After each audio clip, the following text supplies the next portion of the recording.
It's a moment early, but there's cats getting treats, and for right now, they're on stream.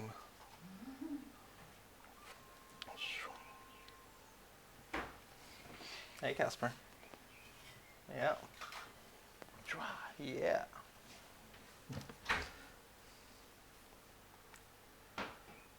Okay, well, one cat is gone. Two cats are gone. All right, well, they got their treats and that was it. Okay. Well then. Let's see, why is my window the wrong size? Aaron Bard asks, so Casper has bounced back okay? It seems like. For a while he was sort of sleeping in a closet, which is his little safe space where he can retreat to. And he's not doing that so much anymore. So we'll see. We'll see. Okay, well, let's see. I'm all askew here. Where are my notes?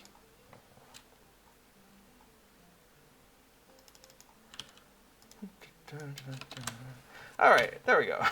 I was so distracted by cats. That's how it goes. Anyway, hello and welcome to Plugging Along, a stream dedicated to LOTRO, or Lord of the Rings Online, plugins. Let's see, did I start my captioning? I did not. Okay, captioning has been started. Great, it's great when I actually look at my checklist. So, last time on Plugging Along, we paused on the D-Tracker to head to the Spring Festival. I started adding a map of the amazing Hedge Maze to Festival Buddy, which is a plugin which I have been doing some patching for. That's originally by Galahad. Today we're going to finish that feature up by adding the ability to set which direction is up in the map, north, east, south, or west. And anything else we can think of. There's a few other bits that I've been thinking about. So, as always, feel free to jump into chat with your thoughts and questions. And in the meantime, let me go ahead and I've just talked to Wenda, and I was just going to say, if you don't already know, the Far-Raging Stablemaster in Neighborhoods offers a quick trip to the Breland Festival grounds, which is where we're going to go live for a bit on this stream, and then just turn around and find the maze. Over there by the blue and white stripes. And it's just far enough where I'm too lazy to walk. Just watch out for crossing passage of horses, because that is the racetrack. Okay, so John D says, I think you need a few more toolbars on screen. It's true, I am running out of space, especially when I'm in my Redline build, which is mostly what I do for landscape play. I've got the emotes are the problem, right? If I didn't have emotes, and if I didn't have all of my buffs that I like to have, I could get away with fewer of these bars. But I like to have all of my attacky stuff over here on the left. I like to have the healy stuff above that. I like to have some very common emotes like waving or cheering or charging on the bar. Aaron Brett says, you probably know, but you can shrink the size of the bars in UI settings. I've actually increased the size of the bars intentionally because for me, while the game is very pretty, I tend to think of the top half of it as the game window and the bottom half of it is more of the information heads-up display. And in the normal setup, if you come to UI settings and scroll on down one of these, quick slot bars. We can say I've bumped it up to 1.4. If I were to take it, wait a second. That must be detached ones. Toolbar? There we go. So if I were to bring that down to 1.0, yes, I can see more of the game, and that's lovely. But then if for those times when I do want to click on it, or I want to just glance over and see what the cooldown is on a long cooldown thing, like Cry the Wizards, which has a 30-second cooldown. If I just want to glance at that and get that information, for me this is a little bit too small. And so for me, 1.4 was a nice little compromise between not taking up too much of the screen. It does take up like a third of the vertical space. But it means if I want to click on something, I can with a reasonable amount of precision. If I want to glance at it, I can see the cooldowns or anything else, and it's a lot more obvious when I get silenced because all of that red goes away. Like, all of these require me to not be silenced, and suddenly it's like, oh, I better hit my cry of the chorus, which gets rid of silence. That's cool. All of that. So, thank you for mentioning that. Yes, for anyone who doesn't know, Lord of the Rings Online has an incredible amount of customizability of the user interface. It has a few patches where it's missing the ability to move things or change its size, but for the most part, if it's on screen, you can probably modify it in some way. And that's pretty spiffy. There's also just pressing F12 to just get rid of everything, which of course is good for screenshots. Although, if you're a screenshot person, if you don't already know, you can turn off those overhead quest icons, which will make for a nicer screenshot. Like that. Alright, I'm going to put that back because I do need those. And Bart says, how do you get the extra boxes into your toolbar again? These are always available, but you do want to go to your quick slots. And for each quick slot, you have always show it, and whether it's docked or not. And so we can see that toolbar 1 has become undocked, and now it is in vertical mode, and now it's not being shown. There's a whole art associated with getting perfect screenshots. Yes, if you care about the quality of your screenshot, I would recommend using an external tool, like the Windows snipping tool, or whatever it becomes in a future update, and then just capture the whole window instead of doing the in-game screenshot, because this will capture whatever the pixels are, and the in-game screenshot will then shove it through a JPEG compression filter, or if you're a purist, a JPEG, because the P is for photograph. So it'll shove it through a compression filter, and that's a lossy compression, so you do lose some information. So it'll not be great, but at the time that filter was being tuned, it was 15 years ago, 16 years ago, and disk space sizes and processor speeds and all that were a little bit different. Okay, so Agartha also says time of day, shadows, zoom, angle, using emotes, a lot of tribal knowledge. Absolutely. Just getting these icons off and the floating names off of the screen are just like scratching the surface of in-game composition. For me, I have that bound to Shift F12 because F12 itself is hiding the heads-up display, the HUD. And so it just makes sense that if I'm hiding the HUD, I'm probably also trying to hide those floating names. So F12 and Shift F12 made a lot of sense. Okay. Neat. So what are we doing? Oh, I was sad. Okay. Kinship member has been invited. Cool. So, the festival buddy can be summoned by typing /festival. Oh, and Little Redhead says, for me, for Little Redhead, I have always show bar 4 and 5 checked, but I don't have horizontal checked or docked. So it's how Little Redhead gets 2 bars over on the side of their screen. Okay, so,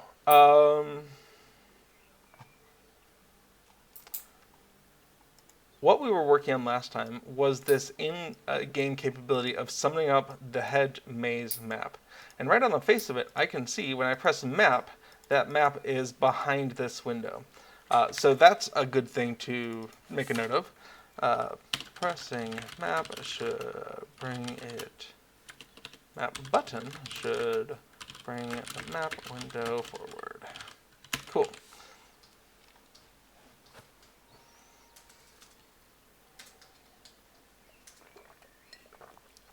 Agatha was talking about the time of day being important for screenshots. I really wish there was a way to cosmetically change the time of day for a screenshot. Like, just tell the game, hey, please, for the next 2 minutes, pretend that it is dusk for screenshot purposes only. And if I move, you can revert it. But while I'm standing here, just for me, please show me as if it was dusk or dawn or whatever.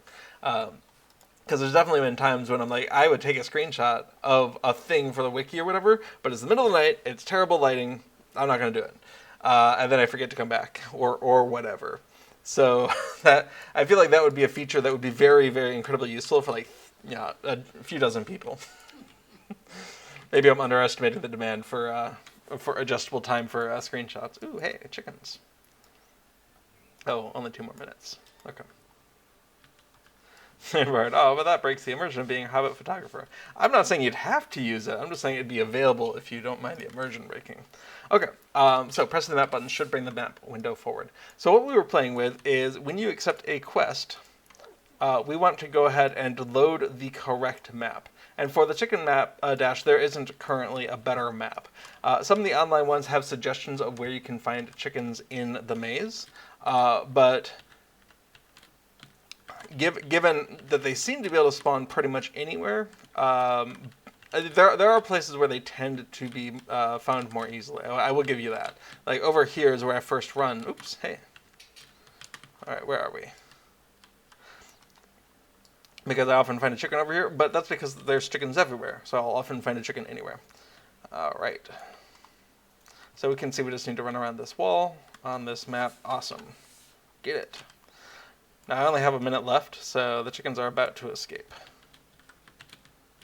So I'm using F10, and really Shift F10 to advance to the next NPC to try and get a sense of where the nearest chicken is. Perfect. Thanks, map. And now the chickens can escape. Mash in chat says, what's up? We are going to be working on plugins today, but I have gone the wrong way. Pulling up this map is working. And what we want to do today is add an option so that you can choose which direction is up. My default would be to always just say, north is up, just like the radar. But as it turns out, most of the more popular maps on the wiki for navigating the map have east as up. Because I think people are used to the idea of up, you're running forward, you're running up on their map. And there's all sorts of cultural connections with what direction feels up to you anyway, even before you are like, which map have you been using for years to navigate in here. There's one on the wiki where south is in the up position, and it's a gorgeous map, but I just don't know if it's worth retraining myself to use that map.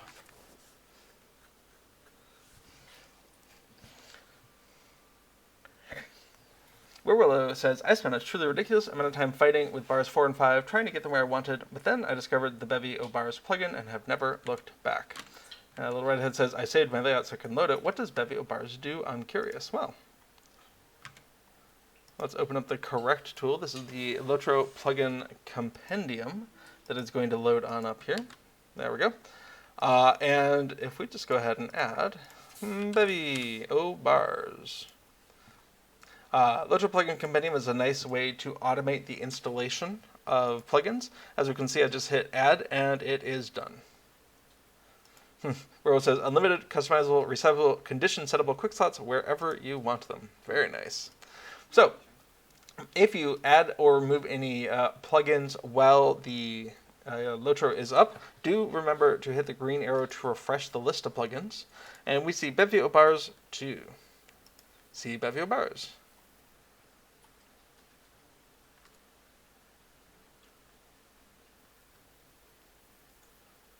Fascinating. Okay. No, stop clicking on the wrong window.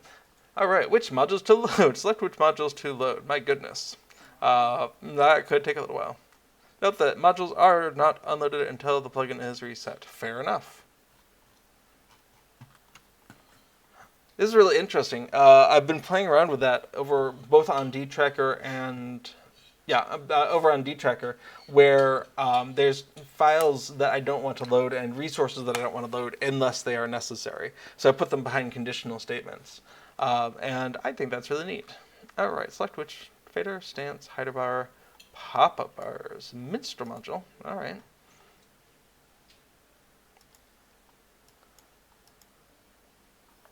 Low power / morale module, debuff module, skin module. Yeah, that's fine.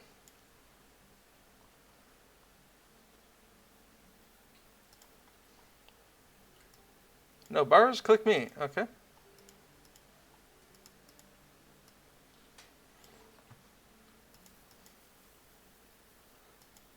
Drag items here to make a shortcut. Okay.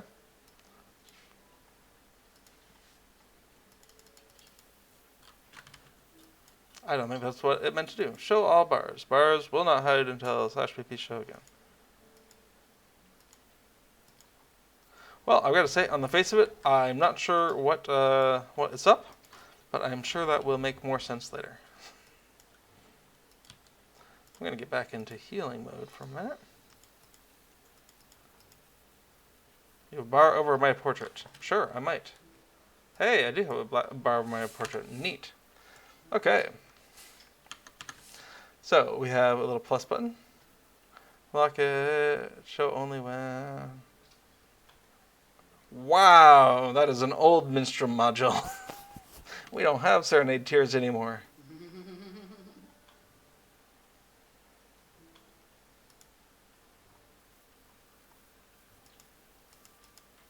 Fantastic. Okay, neat. That looks worth playing around with. But maybe not today. Cool. Okay. So, we will suggest bevy of bars if you want things. Now, I think where that's really useful is bars 4 and 5 by default do not have keyboard shortcuts attached to the items there. And so, while you can do 1 through whatever you all have on a QWERTY keyboard for your basic bar, and then Control, Alt, and Shift, by default, the rest of them aren't bound. And so, plugins can't really use keyboard shortcuts to do stuff, but...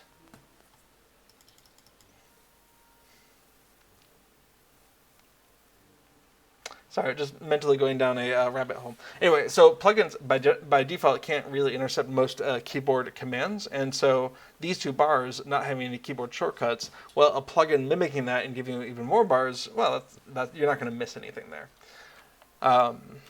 For some reason, I have gone ahead and bound, oh yeah, for a torch. Naturally. But I haven't bound most of these things. But it's one of those things, well, if this is Control, and that's Alt, and that's Shift, then maybe this is Control Shift, and maybe this is Alt Shift or something. But it starts getting cumbersome.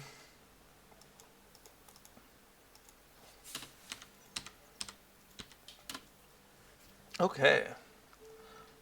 Oh, I see what was happening. Those things that said click here, they had a shortcut bound to them to do a chat command. And Brett says, is that a frying pan in your hand? And the answer is, of course it is. I'm not sure what else a hobbit of my stature would run around with. I'm not sure the green outfit is quite right for the maze. I'd be a little hidden. Okay. No, I like the backpack. There we go. I like the backpack for traveling hobbits, and I think that one is, yes, the Treasure Hunter's pack. Airbard says, where did you find that? I believe you can purchase that in the Matham House in Micheldelving. It's just a normal frying pan. It's nothing too special about it. It's a heavy cast iron frying pan. Looks has been lovingly cared for by a master cook for many years. It's properly seasoned and ready for frying. So it seems like the right thing. I do have a scholar over on, I want to say, Crick Hollow, and there's some sort of cosmetic bag that has a bunch of scrolls sticking out of it. Let's see. Pack. Map makers?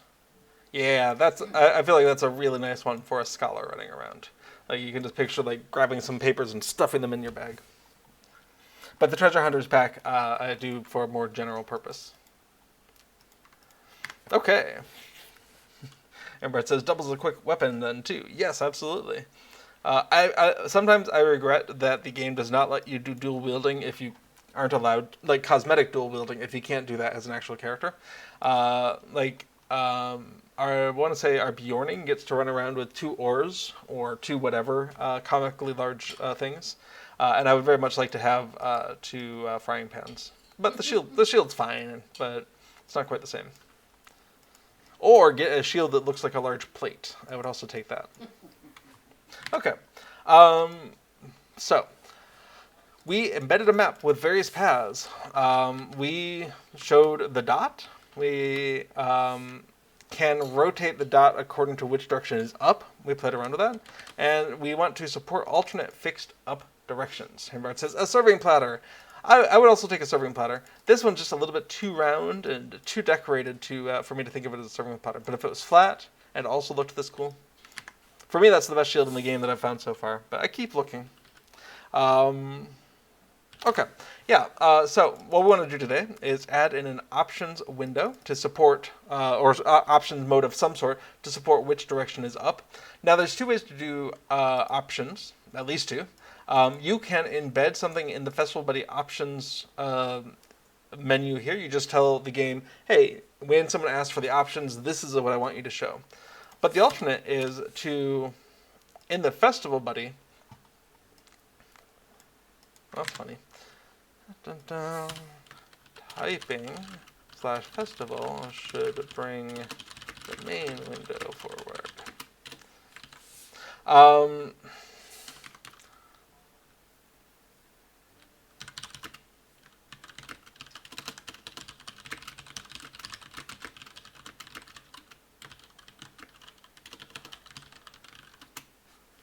Okay.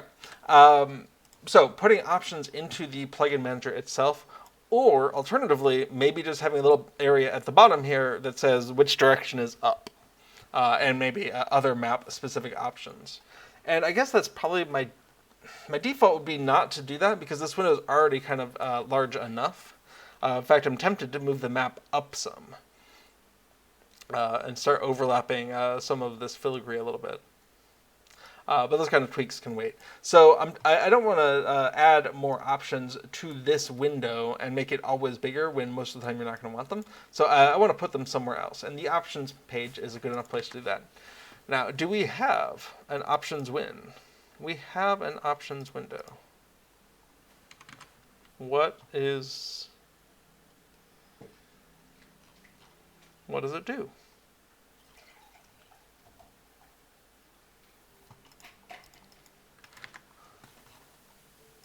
Oh, we have an options window, but currently I think only debug stuff happens. Okay, fair enough. So if show debug options was on, we would see some options. Let's take a look at that now. Let's set that to true and reload Festival Buddy. Okay. And here we can see that all of the testing stuff that I've been playing with have gone into the options. So testing of Hobnanigans, testing Fireworks and Brie, Farmer's Fair, all of these things exist when debug options are on, but we don't want to inflict that on most people. So that's really good because we know we already have a place for options to live. But what we want to do is go ahead and say, let's get the options panel first, and then only skip the rest of this stuff. The real question is, how are these things judging how far up they are? And the answer is, okay, they base it all off this top margin. And I feel like we're going to go ahead and, okay, we don't need that. Top margin, top margin, top margin. That one's not it. And those aren't it. Good. We know each of the locations of those top margins. And so what we're going to do is rename top margin to be debug y.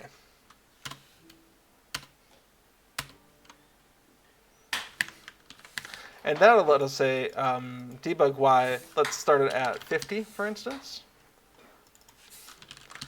And we got show debug is true. We can see it went down a little bit. Let's start it at 150. We can see it's down a lot. And so that'll let us make room for other things. And so what we want to do is have some functionality that draws stuff regardless of what the debug options is on. So draw map options. And we'll pass in the panel in which we are drawing on. Now we got a little squiggle here because we don't have a function like that. don't like that message. I should do something about that. Okay, function. Draw map options. We're taking the options panel. And what we want to do is just figure out how do we want this to look. RealTough says, can you make a button on screen like the deed tracker to open the festival buddy? Yes, this is possible. It's such a simple thing that usually requires a lot of code because there's no there's nothing in the LOTRO API that says, this is the button that will show up on screen for you to launch your plugin. So you're really just drawing another window that's on the screen.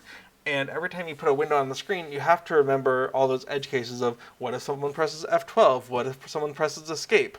And so what should be very simple, there's an image on the screen, you click it, boom. Oh, do you want to support drag and drop? Cool. You've just got a basic window, so you have to write the code that supports dragging and dropping. Do you want it to be slightly opaque if someone's not rolling over it? Like every one of these things is more stuff. So I think it's a neat idea. Add option for on-screen button to open.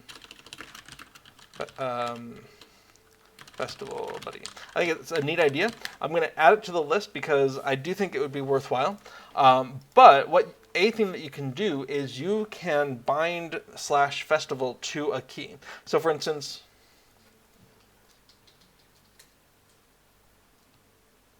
I see a question. I'm going to come back to this. So for instance, if I want /festival to be readily available, I can go ahead and bind it. So shortcut. How does that work? So shortcut /shortcut. Let me go ahead and drag this down a little bit so we can see.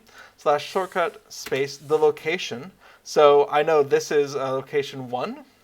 So 1, 2, 3, 4, 5, 6. So 6 and the text string /festival. And now, anytime I press this button here, I just open and close the festival window. So if you have spare space on your toolbar for the duration of this festival, consider just going ahead and doing /shortcut space,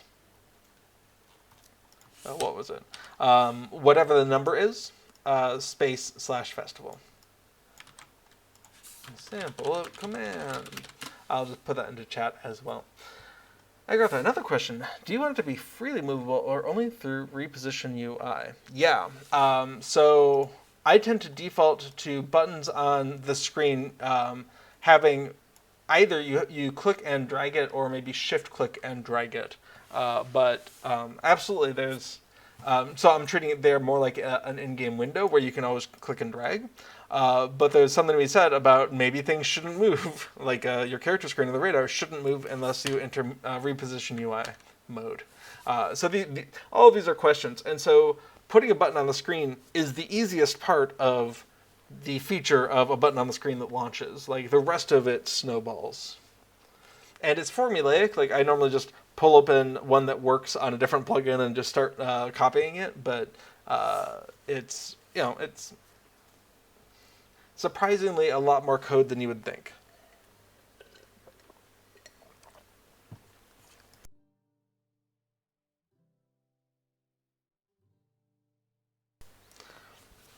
Okay. Why don't I have music in the game? Did I turn my music down?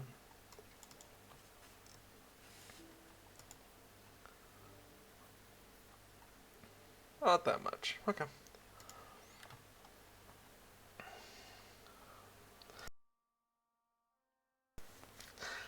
All right. So, excellent question, though, real tough. So the answer is yes-ish. All right, so we have a place to draw options, and then we just have to figure out how do we want this to be. The two ideas that come to mind is either a representational display, like text that says which direction is up in the map, and then just have one at the top, one at the bottom, one on the left, one on the right that says north, south, east, west, mapping onto the radar. But I feel like since we're using this control to actually alternate what things should be in the up direction, that would be more confusing than helpful. So I'm leaning towards the idea of a drop down. This plugin already uses drop downs all over the place, so it should be easy to make that work. Yeah, Realtime says, okay, just like to have all my plugins at a spot on the screen, like D-Tracker and others. Exactly. When I'm running with my full complement of plugins, I'll have reminders in D-Tracker and Travel Window, and back when it was much more useful, the class trait point checklist.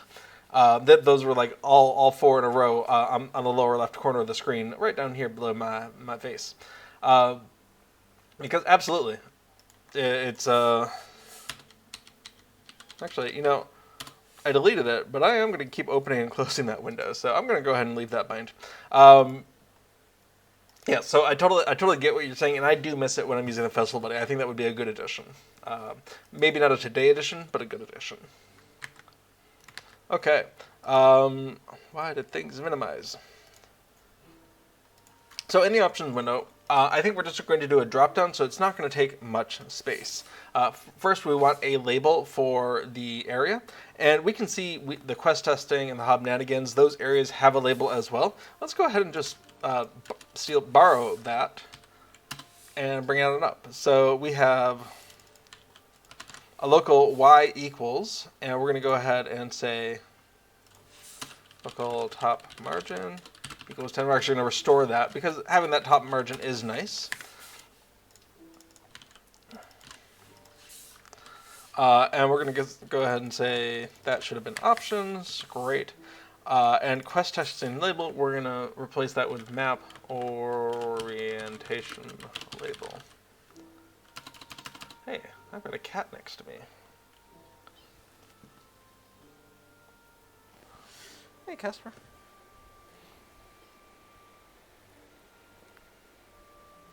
Okay. So we have our location Y. We're going to go ahead and say map orientation. And I feel like that's not clear. Map top direction. Naming things is hard. Also, this is the thing that will actually be visible in to all users. So this is a point where we want to start having a strings for it.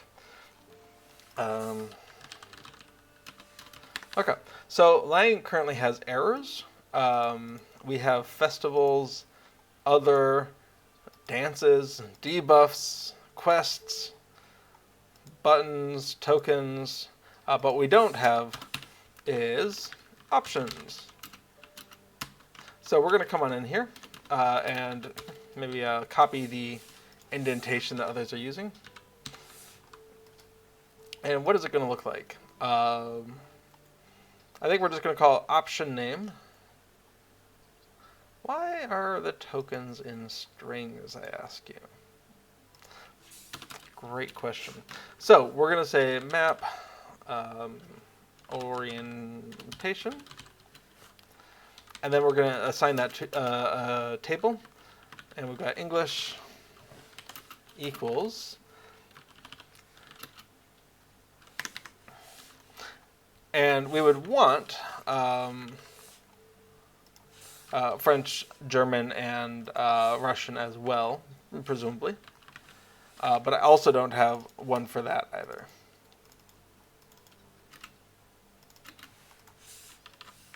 Also, I can see need to fill in language strings for other where missing. Just a general thing. Okay. So, and the butter, oh, that's the token she's at the festival. Interesting. Okay, so map orientation. Then we just need the text. And map up direction is going to be good enough. And we'll just copy that into each of the other languages for now. And if anyone wants to provide suggested translations, that would be lovely. Okay, so what we actually want is we want lang options map orientation. But that's not getting us the right table. So what we want is to figure out how does this plugin handle lang. Okay, settings language. Looks like there's not a helper function for that. That's fine. Great. Now, since these are proper variable name style, we can go ahead and use dot notation. I think it makes it look a little bit nicer. I think in my head these are more for like constant. You know what's going to be theirs, and this is more like, well, hopefully it's there. But they're syntactically the same thing. It's just how do you use it in your head. So I'll have to interrogate myself more on that. Okay, we've got a size for label, and we've got a position. Cool. Okay, let's give that a try. Unload, load. We've got a label. Awesome. Is it far enough to the right? I guess. Sure, it's basically on the left margin.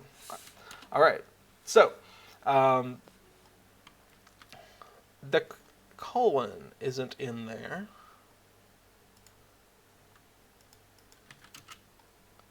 Yeah, that's probably fine.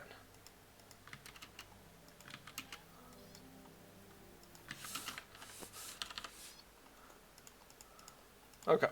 Map up direction, colon. Great.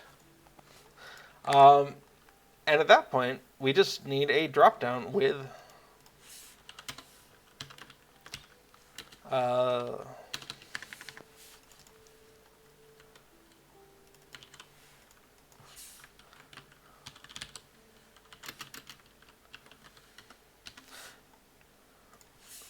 with each of the directions. So we need to drop down with each of the directions, and then we need to internally kind of decide what's the default.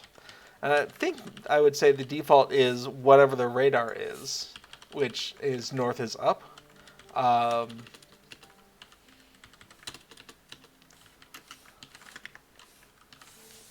But that should be changeable. All right, we need to remember that semicolon there, and we're good. So that's just a blank orientation, so east, south, west. We can come in here and change the name. East, south, west.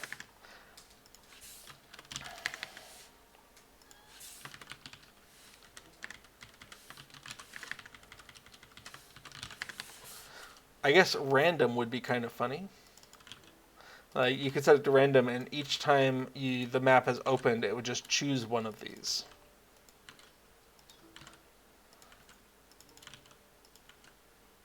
That would maybe help you not get too dependent on a specific direction.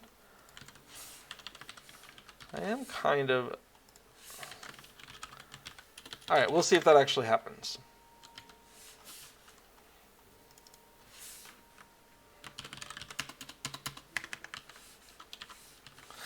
So what we need is we need to iterate through this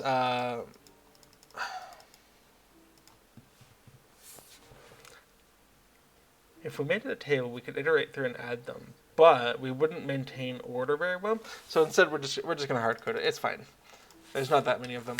So drop down. Now, how does this plugin do drop downs? I'm not sure. Let's look. Okay, so on the main window here, I'm going to drag that on over. We can see the festivals right there. So let's go to the main window. We can see festivals equals drop down. All right, what is this? Dropdown.lua festival buddy. Great. Okay, so it's going to take a list. Oh, well, maybe we should have paid attention to how that was going. Festivals, selected festival. Okay, that's the list, and that's the default value. Okay, so we can see we are inserting festivals.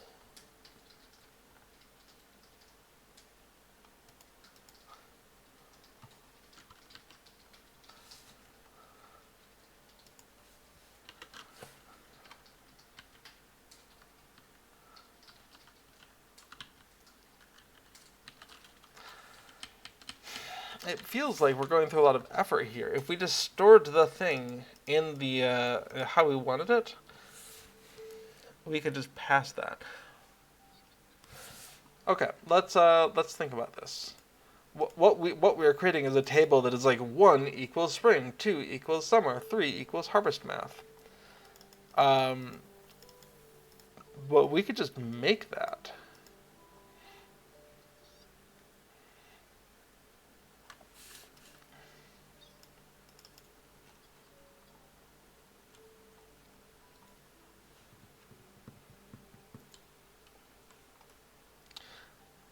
Alright, I'm going to yoink this over to options win so we can stare at it a little bit. But what we're really looking for, and local, not festivals, but directions.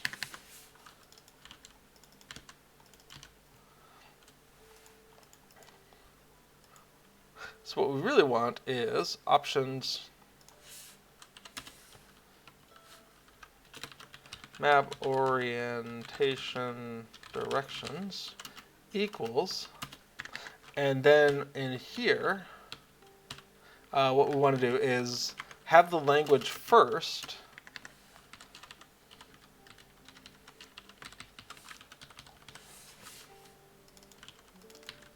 though again, I'm not going to be localizing to French, German, or Russian today, but we'll have that support.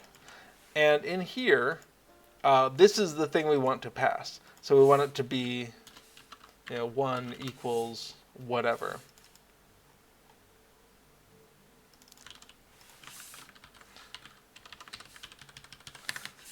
Let's see how this works for us.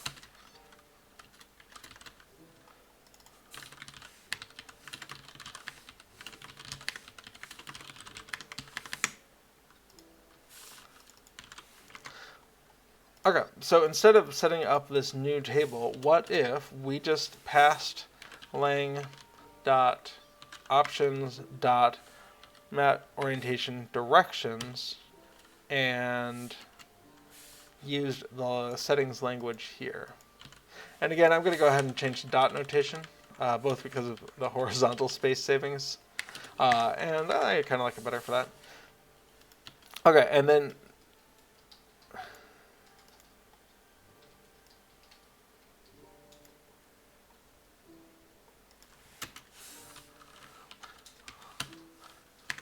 let's go ahead and currently just pass random for a minute.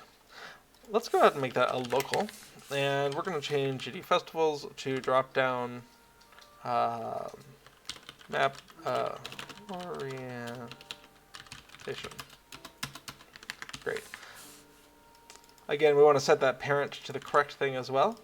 When we're copy pasting code, we've got to do all that cleanup. And we're going to set the position. So position, we want to make sure that's Y. That X, we'll probably just do maybe 20. Okay, I don't think that's right, but it's good enough for us to test it. Okay, map up direction. We have north, east, south, west, and random. Oh, that's nice to see it almost working.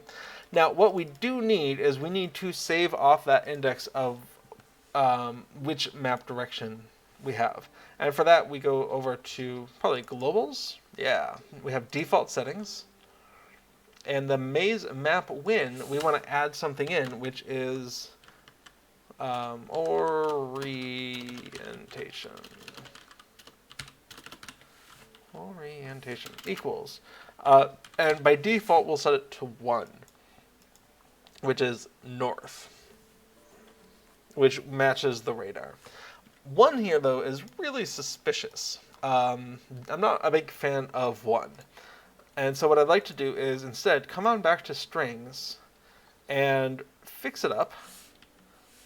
All right, so first of all, we're going to go ahead and commit to this. Get rid of these. And second of all, any of these 1, 2, 3, 4, 5, I wanted to find those as constants. So maybe above all of these debug things, map orientation. So north equals 1, east equals 2, south equals 3, west equals 4, random equals 5. And ideally, we don't have any collision between these and anything else because we're not doing any sort of namespace prefixing of our variables here. This could get us into trouble eventually, but for right now, I think we're fine. And so what we want to do here is change these 1s into north. And the 2s we're going to change into east.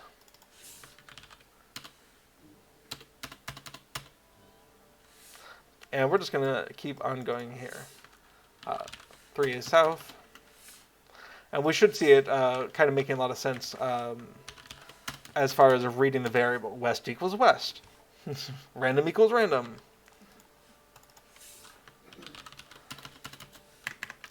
Okay, so now when we have the translations, and these should be pretty easy to find on Google Translate or something. But you have to be careful, but you can get a good approximation to begin. Okay, so now instead of saying the default equals 1, we can come back here and say, no, the default is north. And just for a person, especially myself 6 months from now, reading through here and saying orientation, what does 1 mean? I can just say, oh, the default orientation is north. Cool, moving on with my life. And I've just saved future me like 10 seconds of looking that up. Maybe more. Okay. So we want to use that orientation in the default here. So we're passing in 2 things. The first is the table that we're using, and the second is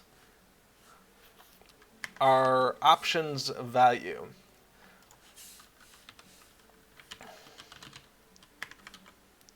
So where do we find our options? Or our saved information?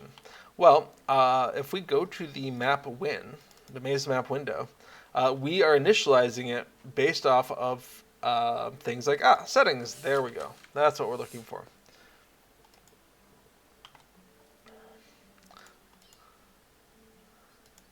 Okay, so we are looking for settings dot something. In the maze map window, we've got settings.mazemapWin. Great. And then here we've got, not strings, orientation. Great.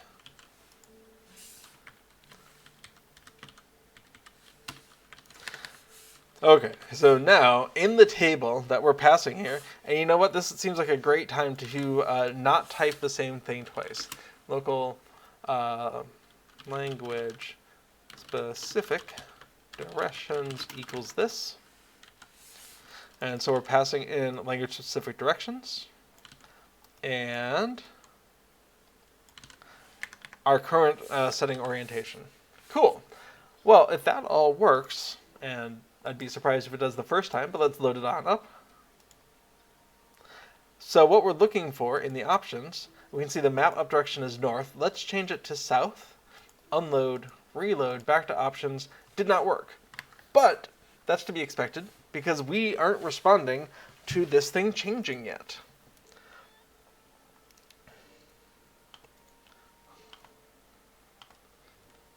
Okay, so going back to that main win, going back to that drop down, we can see an important part is the item changed callback. So we're going to go ahead and yoink that.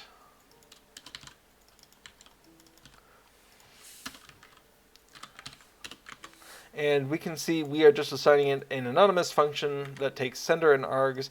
I'm not a fan of that capital letters for parameters, so I'm just going to tweak that. And then we can see do whatever we need to do in that. Now ours is going to be a lot simpler. The first thing we're going to do is, oh my goodness, what are the args? Let's go ahead and figure out what the args are. So if I do a turbine.shell.writeLine of the dump of args, we're going to see what we're getting. All right, so south, we can see args. We can see what index we're getting and the displayed text. So we can say it was 3 south, 4 west, 5 random. Awesome. Love it. Okay, so what we want to do is, first of all, update this setting. So that orientation equals args.index.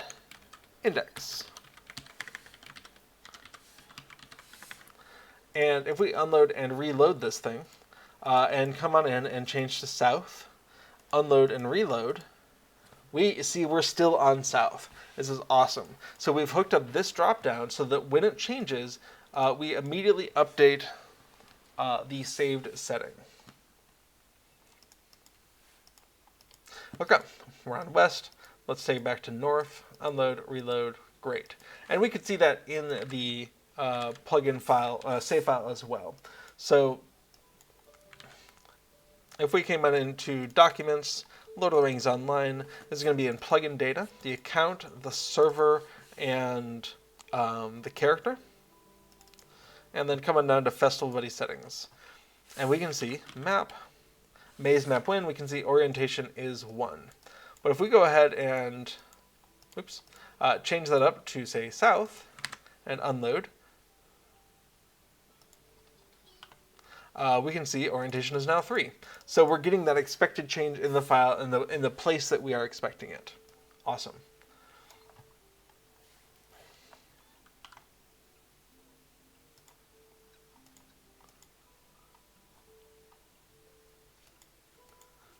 Okay.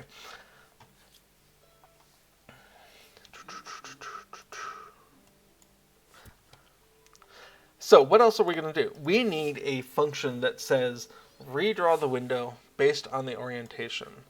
But for that, let's go back to the maze map win and see if we already have such a thing.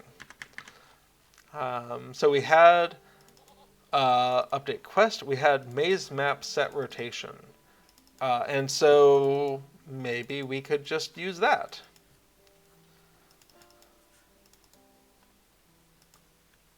Sure. Let's give it a try. Not you. You. Nope, definitely not you. Okay. Back into the options window. What we want to do is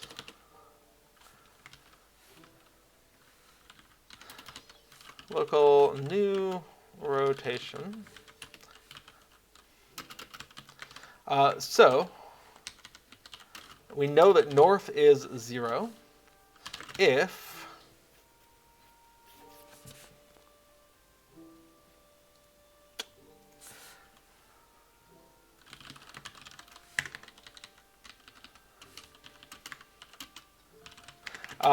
so we just want to do the basics. Now we could do math on this, except because of that random one that I threw in there, that would play around with it. Otherwise, we could just do like a multiplication of 90.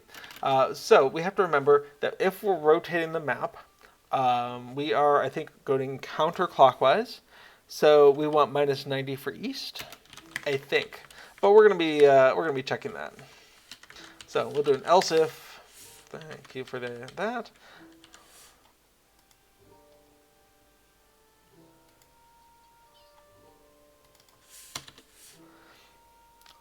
Two, 180,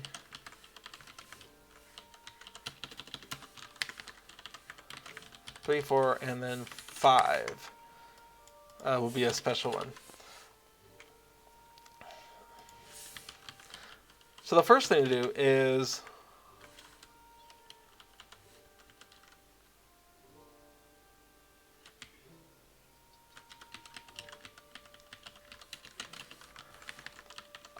I just forgot these are 1 indexed.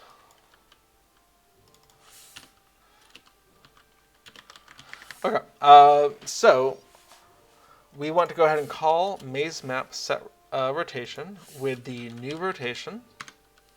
And we can just take a look and see, does that look right? Are we going the right direction? Are these negatives not correct? All right, map up direction. North. East. All right, so definitely not correct. North. So we're off by something. And that's fine. Right now, if we go north, then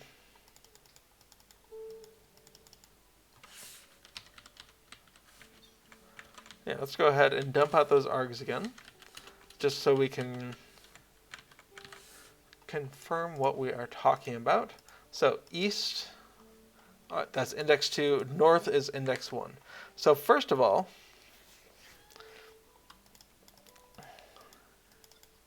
I didn't actually do an if index equals 1.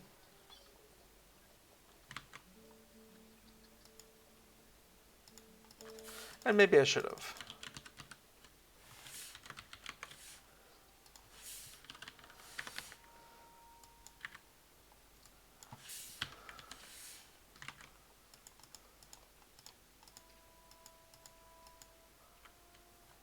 Oh, maybe that's correct, actually, now that I'm looking at it. Okay, so that's north. If east is up, we're going the wrong direction. Okay, cool.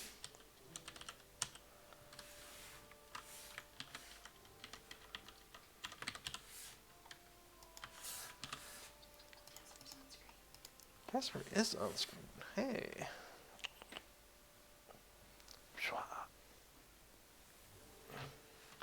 Good job, Casper. Way to be stationary. All right, so if we go north, does that look correct? Yes, we've got all of that looks great. What happens if the direction is east? All right, so the first thing I noticed is the arrow didn't rotate around, which I think is really interesting. Let's take a look at the arrow.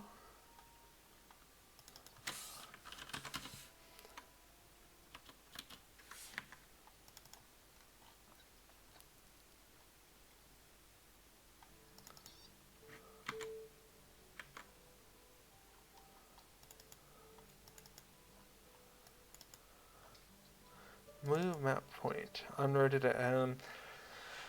Okay, that may be a problem for later, and I think that's fine because this thing phases out after 5 seconds anyway. Okay, so east, south is up. Yep. Yeah, let's run in here a little bit.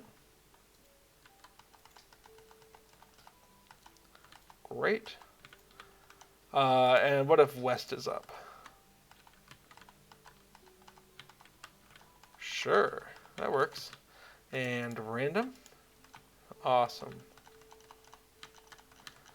Alright, the arrow definitely does not work for random, but we didn't set it up that way. That's not what random is supposed to be doing. Okay, so everything's good so far. We need to figure out how to do a random number generation. Or we could drop this silly feature. But, you know, why not? Why not have a random number generation? So, first thing I would do is say, hopefully, Lua has Lua math random. Show me random.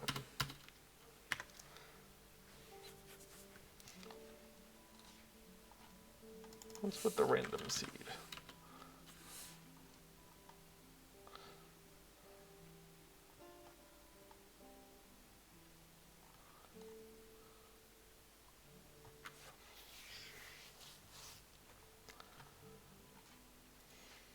I'll have to think about whether I care about math random seed. Let's go ahead and look up math random. Math random. What I would like to do is double check that upper. Both inclusive. All right, so we want a random lower and upper.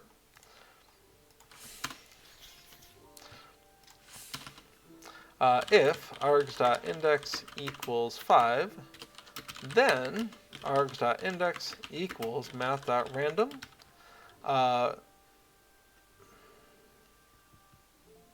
Cool. 1 to 5. 1 to 4. End. And then we do not need this else if here.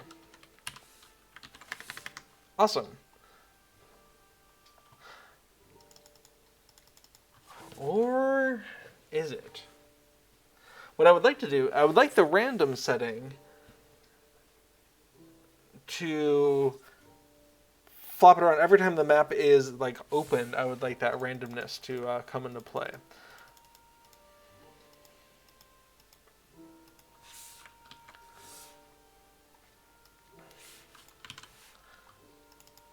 I don't know why I'm making this feature. It just seemed like a good idea at the time.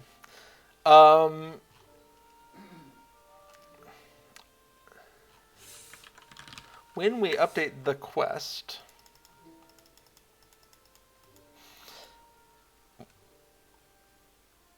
we want to go ahead and recall maze map set rotation if appropriate. So if this equals random, then, okay, so this code right here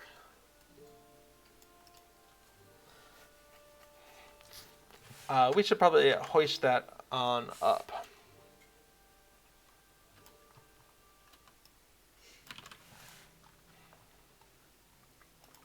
So function maze map set rotation from orientation. And in this case, I think we want to go ahead and pass that args index in, or really, it could just look at the orientation value. That'd be fine. Var index equals, in fact, orientation local. And then we're going to go ahead and replace args.index with that.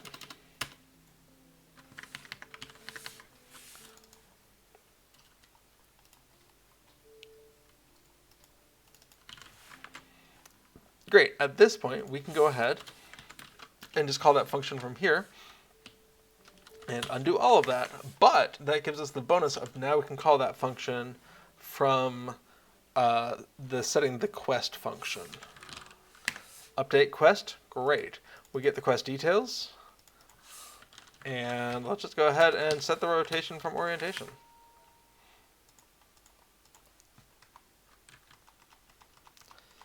All right, we can see we're currently on east. We are not. We need to load that when we first load in. Random.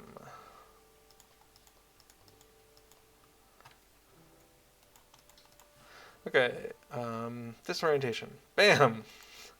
The green challenge. Bam! Cloven track. Another one is up. Okay, that's very amusing to me. But if we have east, then we go to the green challenge. It does not. But if we're on the random rotation, then yeah, go to misplaced companions and you get a random one is up. Okay, I think absolutely no one will use that feature, but it amuses me, so I'm going to leave it in. Why not?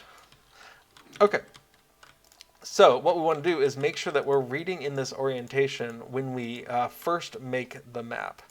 Right now, east I think is being defaulted to as up, but if we reload the plugin, we can see we didn't look at that. So let's come on back up to probably the constructor here. We've got the map, and we can see maze map set rotation. Cool. What if we just say set rotation from orientation instead, and call it a day? Unload and load, and we can see south is up. Awesome. What if it's random? If we go ahead and unload and load, we can see west is up. West is still up. I'm concerned about that. Okay, no. Now east, no, well, south is up.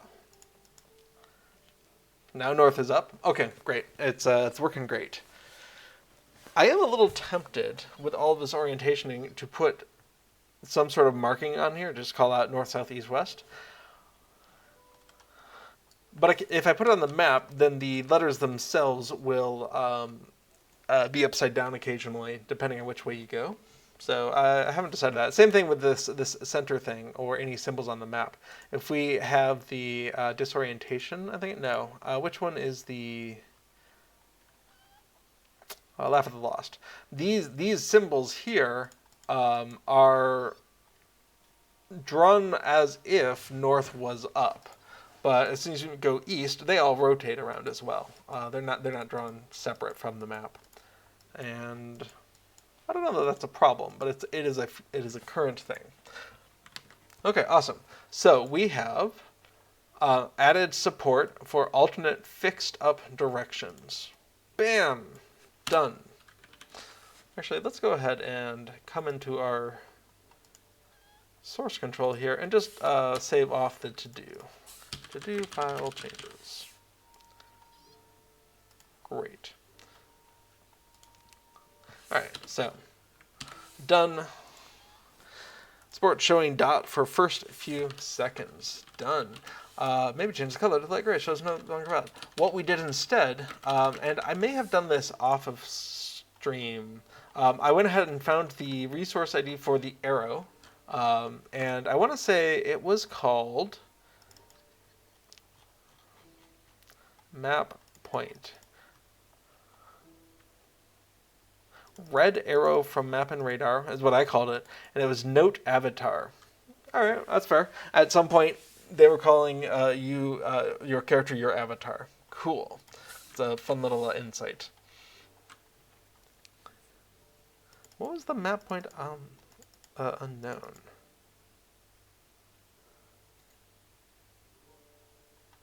Okay, I'm curious.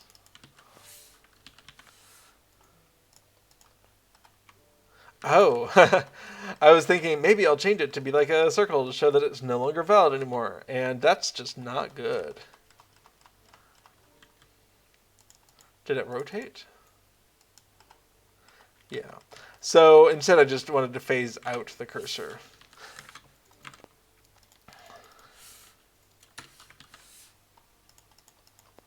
So what we do is for the first 3 seconds, the arrow just shows as is, and then over the course of 2 seconds, we do a linear fading out from fully opaque to fully transparent. And this is inspired by Lunar Water's Waypoint plugin, where after 5 seconds, the plugin visually changes to show you that we don't trust this location anymore. And that's because we are basing this off of the /LOC command, which means that if you keep running after you hit /LOC, this gets increasingly incorrect. And I wanted to reflect that in the visuals.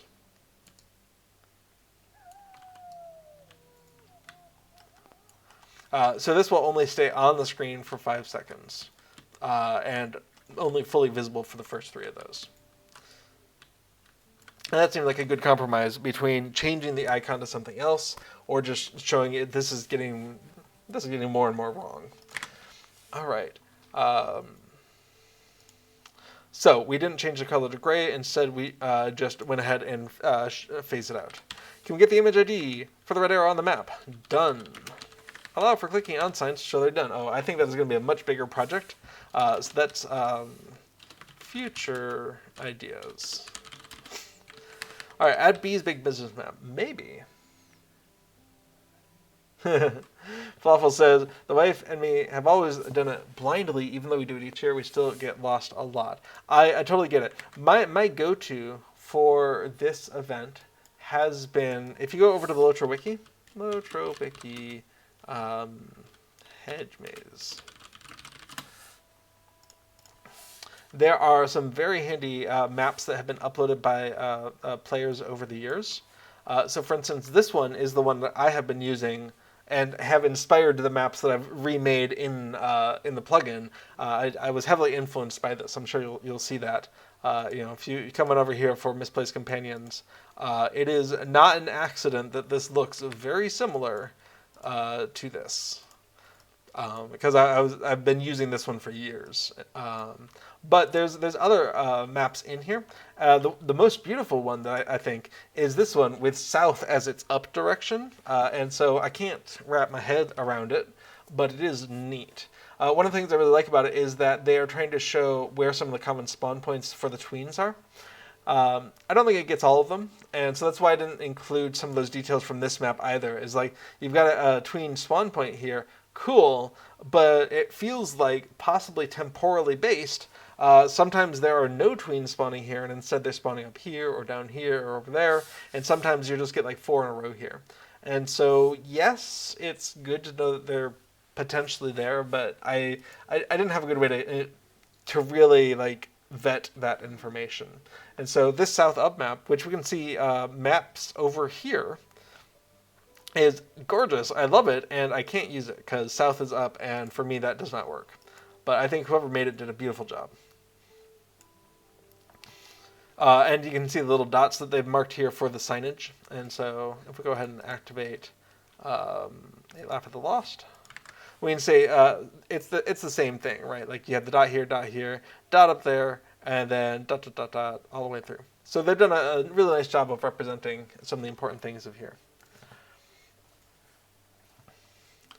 But south is up, and for me that's hard. And this recent addition, I think last year, someone put basically the radar view, or what would be the radar view if it was not blurred out.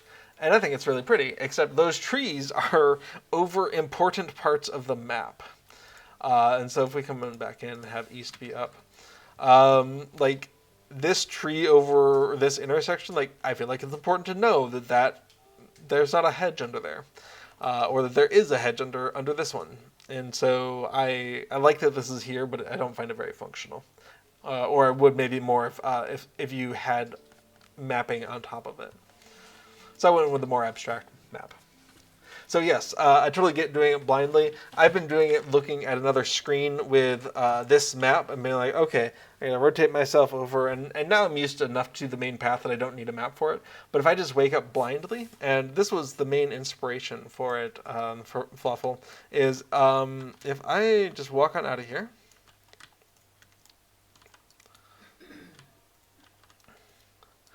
and come get Might I take a moment of your time? the Dire Beers quest.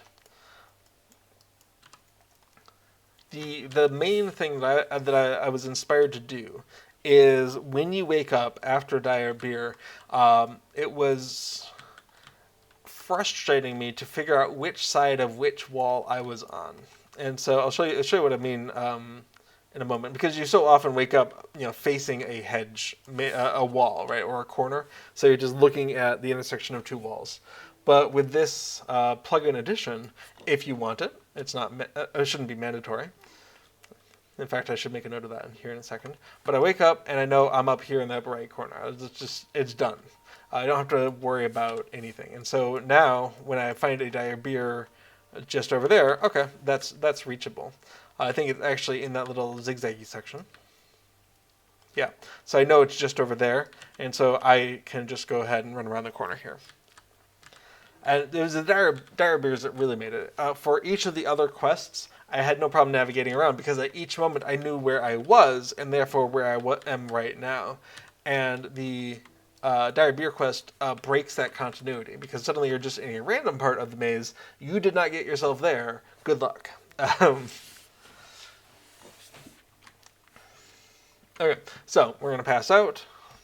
And we're going to wake up somewhere. Now, I actually know where we are based off of having done this a lot, but it's very nice to just have confirmation of where am I. Cool. Okay, something that I was just talking about, though, we're going to go ahead and come back into the to-do list and make sure map popping up should be optional. Because, absolutely, some people may not want to use a map, or may want to control when the map comes up. So, what we want is, we're going to instead change this to be map options.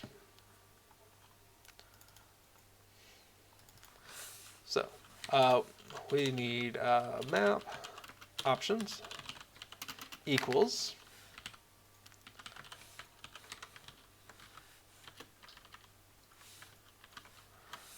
and then we're going to go ahead and just change this. Map options.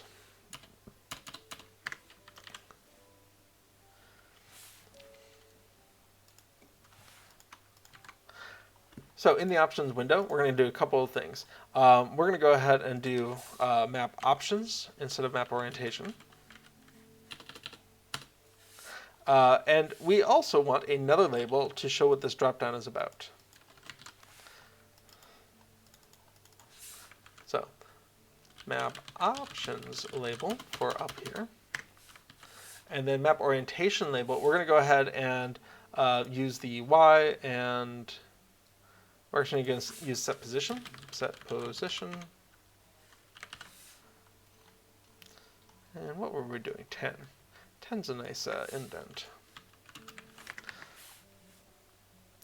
And what we want is for the width of that directional drop down to be maybe cut in half. It's way too big, but now its position needs to be shoved over rather a bit. So we'll start with 60 positions, 60 pixels. I already think that's too little. We'll start with 100 pixels and see how that goes. Oh, we've already got a mistake. Attempt to index map options. That's line 26. All right, we have options, map options.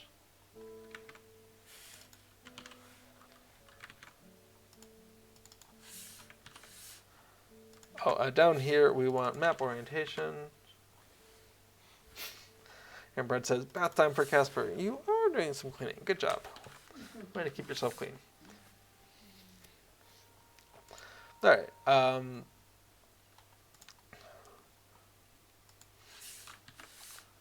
Let's go ahead and actually save these files, make sure that they're all referenceable. There we go. Okay, so in the options, we have the map options, map up direction, and we want to save off that increment of y until after we get the dropdown. But we can see the dropdown is already still not far enough over. So we're going to bump that up to 150. And not too bad. We can see the centering vertically of the text versus the dropdown is off. If we cared a little bit, we could go ahead and set the position of that label to y plus, let's say 3 pixels. And now we can see that they're centered vertically a little bit better. Awesome.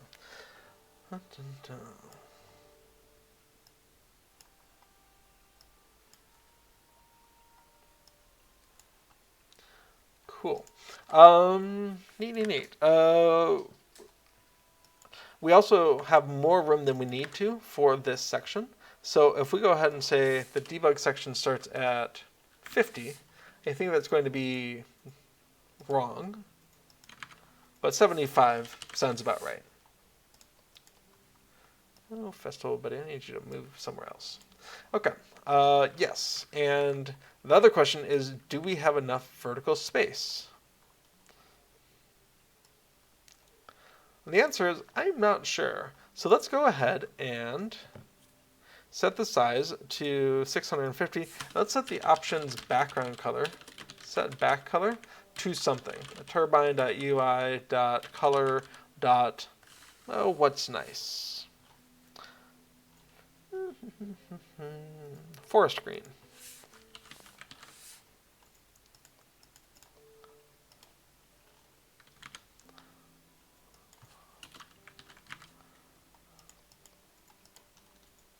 Okay, so we can see we need a little bit more space than we had. It was cutting off after that first line. And so what we can guess is that the debug vertical space is going to add some to this size. So what we really want is increase the vertical size, set height,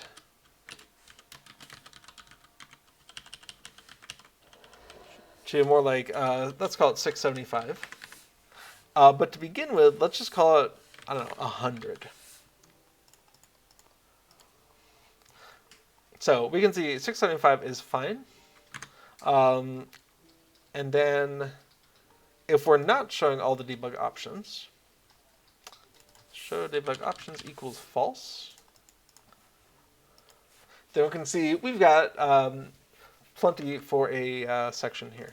In fact, we know where we want the debug to start, so let's not even separate those two concepts. Make it as big as it would take to get to where the debug options start. Awesome.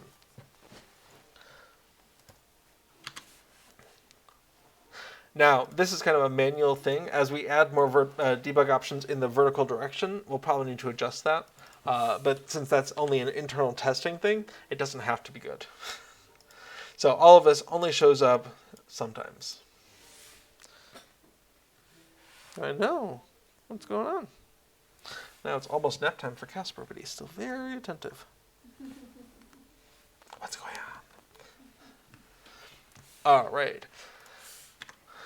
We don't want that background of forest green though. It's a little harsh on the eyes, and there we go. So that map up direction, north, east. Let's go ahead and do south. Make sure we're still seeing south is up. Awesome. Random is probably not going to be healthy for me. But I like the idea of not getting too attached to a specific orientation on your map. Kind of. Alright, so we can see that there is a dire beer angled that way. So we can just use the map to know that, let's try going this way. Okay, we can see it's on the other side of that wall. No problem. Geen probleem. We're going to just zip around here. And dire beer. Okay. So the other option we want to go ahead and add is use the map at all.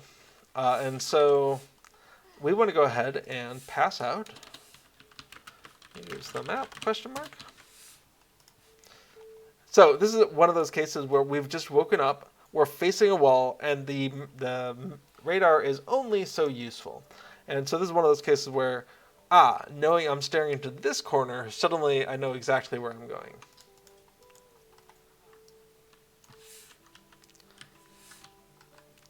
Okay, we want to be on the other side of that hedge, so we know we want to come on over here. I am gradually going to finish this. I've run out of time. I'm not going to finish this. I forgot it was a timed quest. Never mind.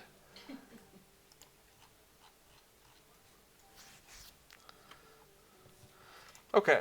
Cool.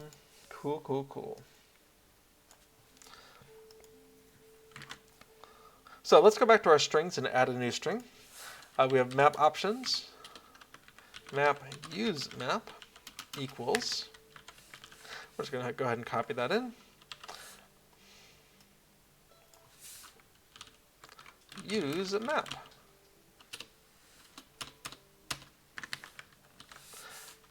And then we want to go ahead and add that to the options window. So we're going to go ahead and make a checkbox. Now, do we have a checkbox in this yet? Checkbox. We do have checkboxes. Of course we do. In the festival map UI, when you go to a quest, there's that auto open checkbox. Awesome. So we'll just go ahead and take a look at that.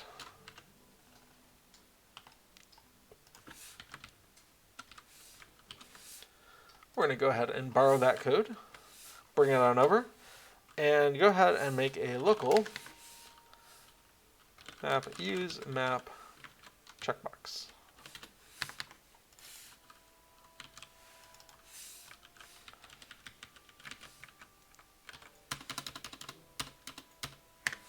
Okay, so we want to go ahead and set the parent to the right place. The text, we want that to be options, and it's going to be use map. Great. Width, that's probably fine. Position, we're just, again, using a left margin of 10, and wherever we are on the page Y.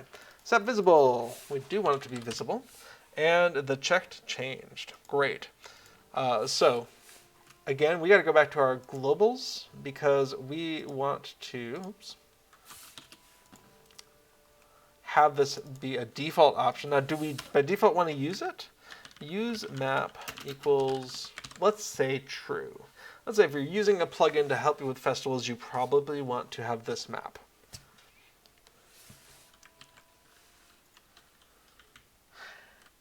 Use map might be a little vague for what I want this option to be, though. When I come on in here, let's go ahead and change that to auto open map. And that way we know just what we're getting into. So in that sense, we are going to go ahead and same thing. We want to update that setting. So what was it? Where'd my globals go? Auto open map. So we're going to say the map when auto open map equals not that. don't really care what it was. But we do want to set the checkbox state to that. So map use map checkbox set checked equal to whatever that was to begin with.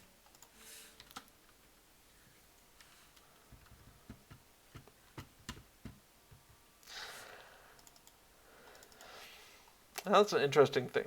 This code that we lifted from is more interested in checking the current checkbox state, which is probably nicer to do just in case you somehow got out of sync. And so we'll go ahead and instead auto open map equals is checked. We'll do it that way.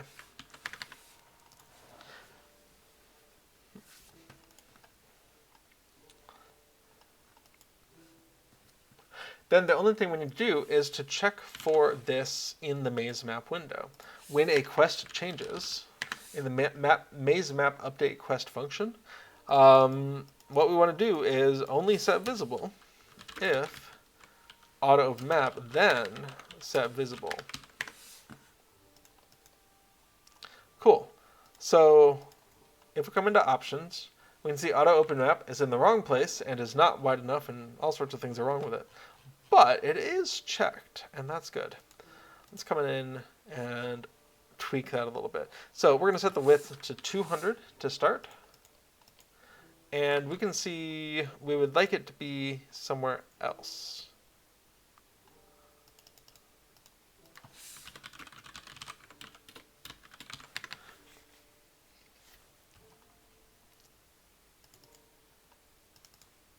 I can see we didn't increment the Y position afterwards. So we're just drawing on top of each other there. Fantastic.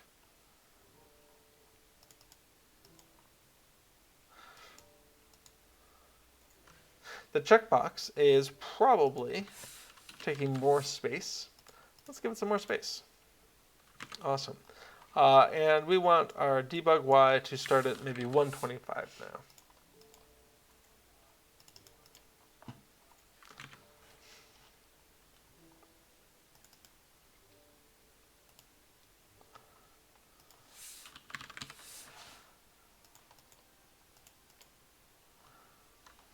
Okay, we can see the auto open map colon doesn't make quite so much sense since we have a checkbox. So we're going to fix that. And the map use map is now a little weird. So we want to change that to auto open.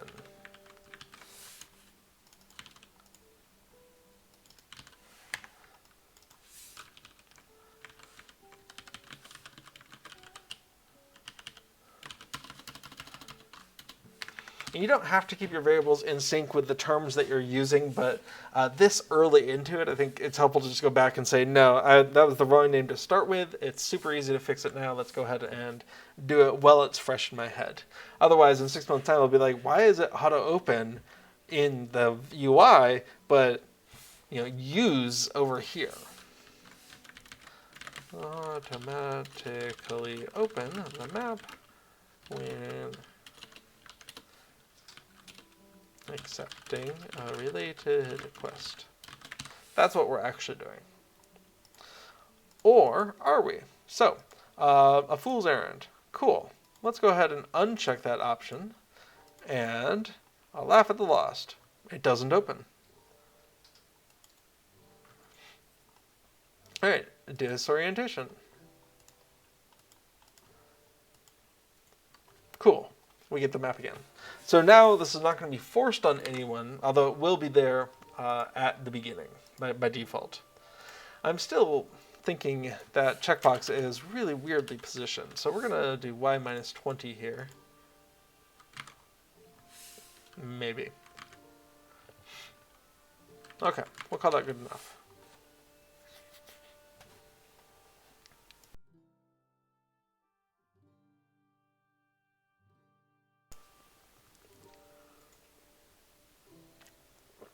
All right. So we have the ability to turn on and off the auto opening of the map.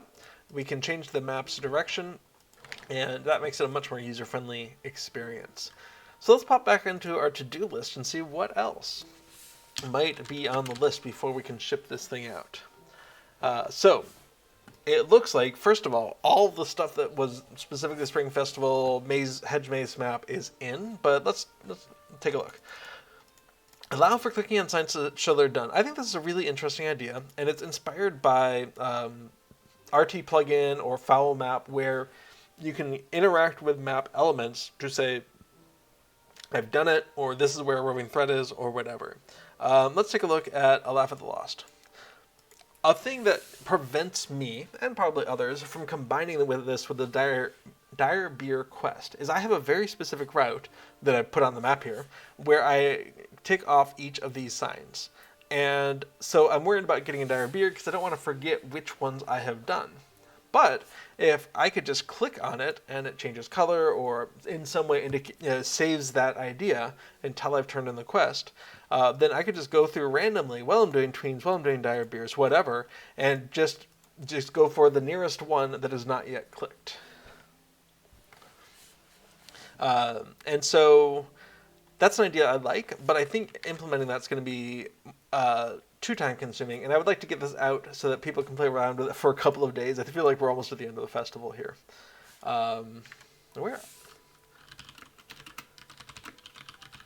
What is the schedule here? So if I go over to a search engine and type in LOTRO event calendar, the first link is going to be a link to the LOTRO forums, which will tell us that Spring Festival goes until 28.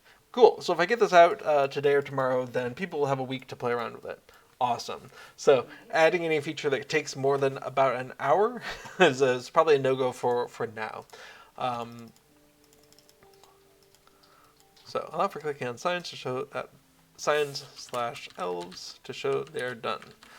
Add Bee's Big Business Map. I love the idea of this. In fact, someone sent me a link that I meant to go look at. DT, I ignored you. I apologize. Transfer request has been deleted. Oh no. Alright, I'll have to look at that later. DT was playing around with Bee's Big Business Map, but there's one over on the forums as well. A wiki as well. LOTRO wiki. And let's go over to Bee's Big Business. Cool. So, oh, hey, DT, it looks like your map is on here. That's very detailed.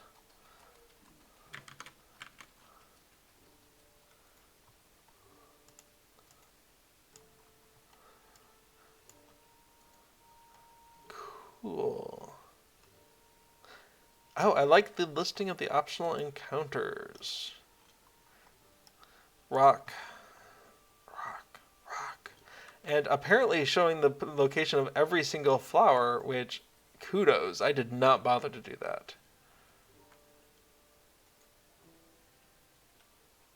This is really pretty.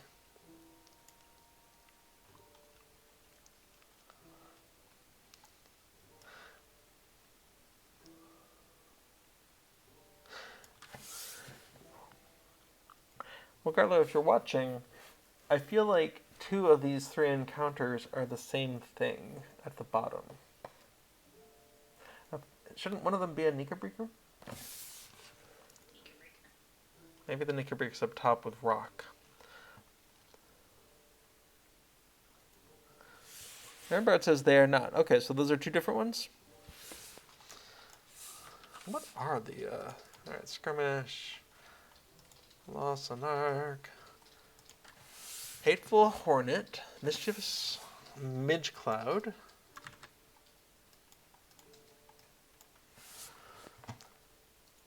Knickerbreaker, toad, worrying wasp. Okay, wasp and hornet. Fantastic. Everybody was saying the same thing. It was a worrisome wasp and a fierce wasp or something. It's always the same letters. So hateful hornet, mischievous midge cloud, nagging Knickerbreaker, terrorizing toad, worrying wasp. Okay, so the wasp and the hornet just happen to look really similar. And we've got the toad, the terrorizing toad, the nagging Knickerbreaker, and rock.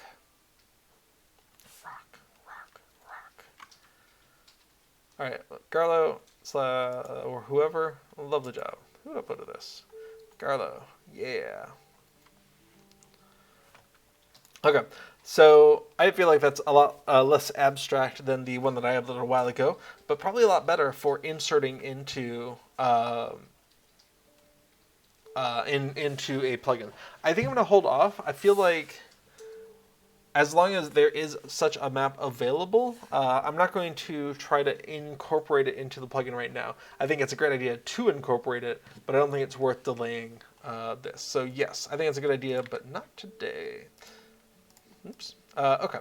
So, yes, add Bees business map for future. Add Terrible Tweens. Ooh, that's a good point. Somehow, where am I? Well, I don't even know. Oh, I do know. Okay. Somehow, the Terrible Tweens quest. Uh-oh. Did I just dismiss my map? Why would I do such a thing?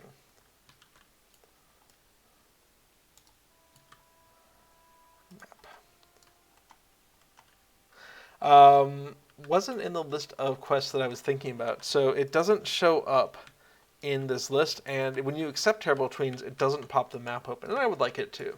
So what we're going to do is go ahead and get the exact spelling. Lord Zach says, B4 is cheating, don't look SSG. I'm not cheating. I wouldn't say this map is endorsed by SSG, but I did poke around a little bit to make sure it wasn't like a, hey, please don't do that situation. And no one said, hey, please don't do that. So, actually, what I would like to do is for some other places, and I think Karn Doom might be an example of this. I think this map embedding has a lot of potential for some other places where the in-game map is a little less great. And correct me if I'm wrong, maybe More Map or one of the other ones already does this, but I think it would be neat that, hey, if you have an instance where we can have some in-game maps, either the radar or something a little bit more helpful, maybe have a way to pop that up, or and so I'm very interested in expanding this mapping thing where you can see where you are by doing a /LOC to some of the instances where we don't have that capability.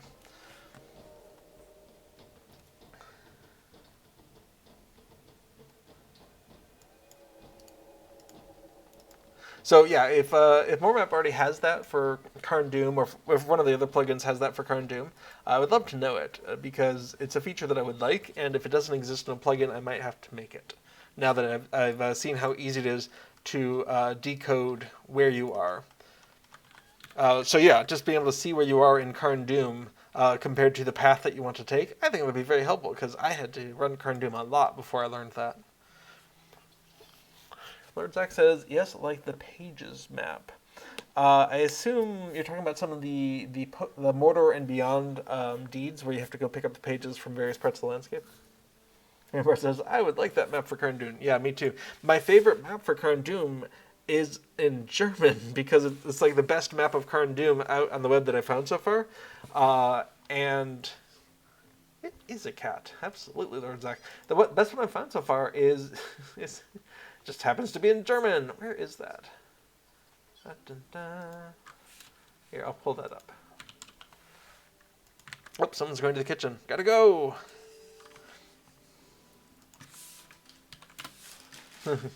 Cat is gone. So, this is my favorite map of Karn Doom, actually. I'm going to put it in my favorite map of Karn Doom.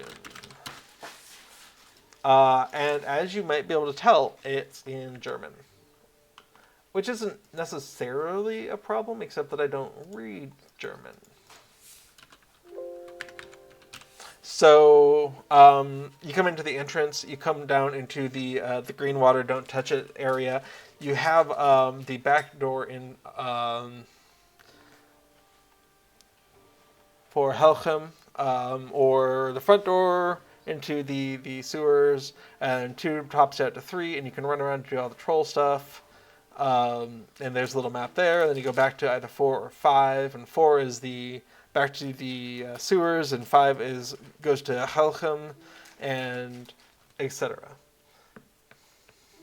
Yes, Lord Zach, Helchem is very much a pre-Watcher in the Water. So that's the one where you fight it until it's angered, and then it pulls things down on top of itself, and then it's vulnerable, and you run out there and you attack it, and then you run back, and yeah, and then you fall in the water and you insta-die. All of that. And so this is a lovely map, but it's a little tricky to learn the instance while you're also learning the language of the map.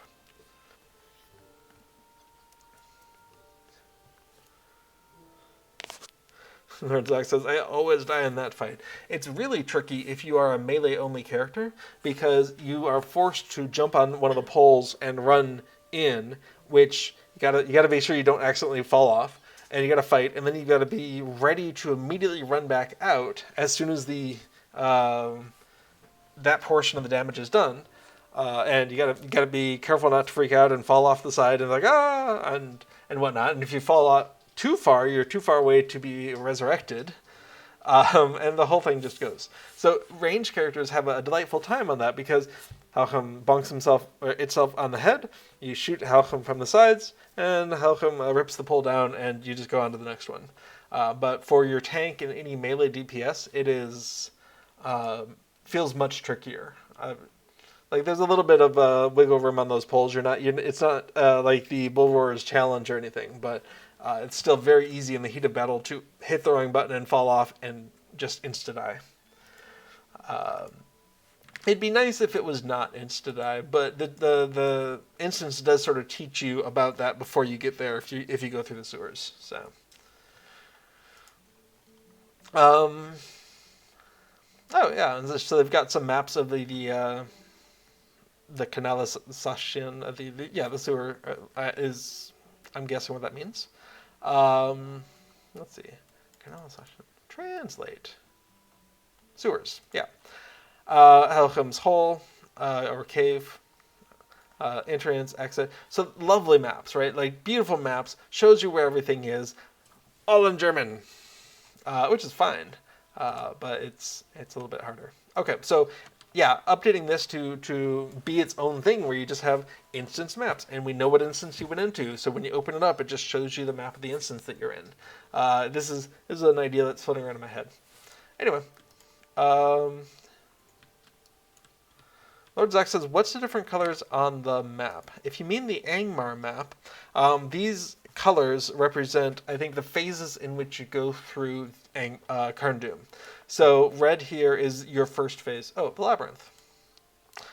Well, in this case, it is keyed to a laugh at the lost. So this is a proposed route to hit each of the signposts that you need to alter in the maze.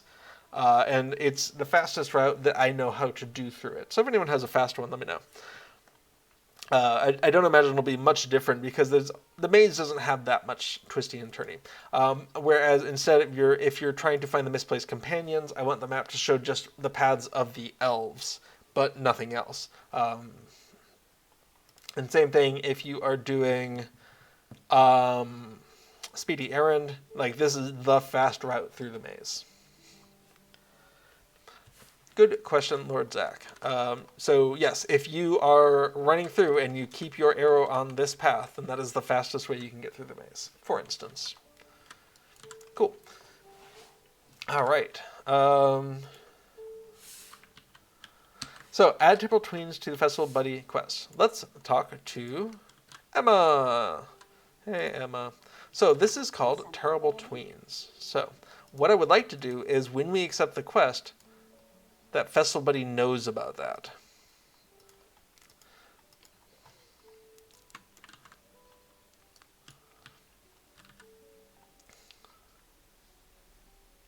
Lord Zach says, they need to make a Minotaur instance that's randomized.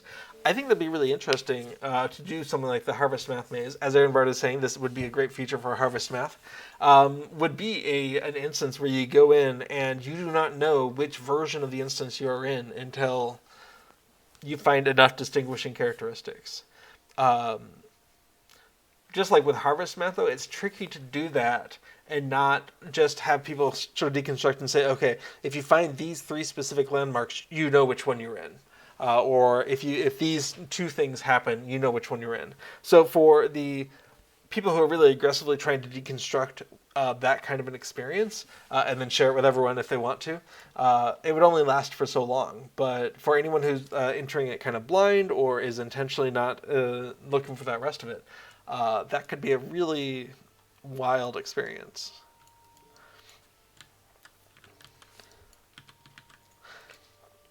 Which one was it? Was it Clue? One of the Monty Python movies where they had different distributions, had different endings to the movie, and they didn't actually tell anyone they were doing that.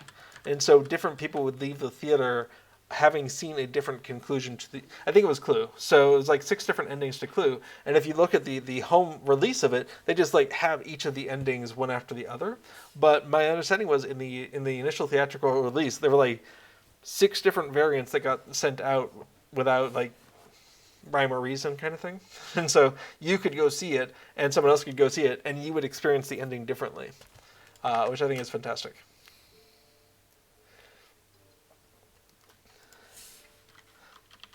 Okay, so we have Quest Terrible Tweens. What we want to do is go into the Quest... Well, we need it in 2 places. The way this is set up, we need to add an entry into strings. And we can do this by laugh at the lost. Okay. And we're going to go ahead and hit the wrong key. Okay, so Terrible Tweens equals...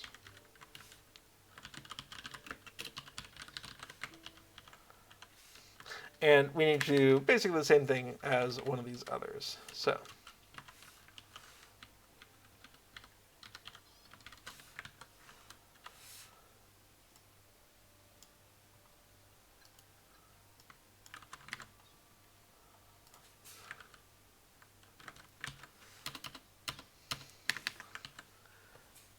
Lord Zach says, yeah, during government exams in school, they would give different test versions to prevent cheating. And Brad says, I don't know why, but I have no trouble with Hedge Maze, but I could not crack Harvest Math, probably due to the 4 maps.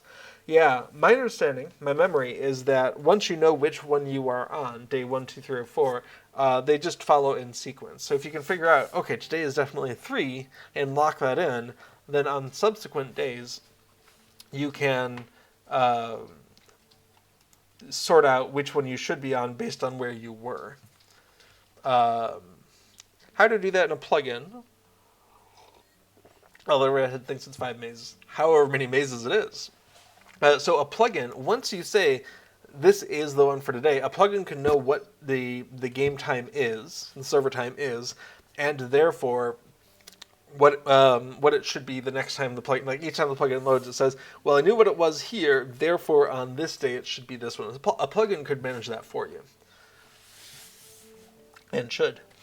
Okay, so we have Terrible Tweens in here. Awesome. What we also need is in the quest strings, we need to go ahead and add an entry as well. So we're going to add a table. It's going to look very similar to a Laugh at the Lost.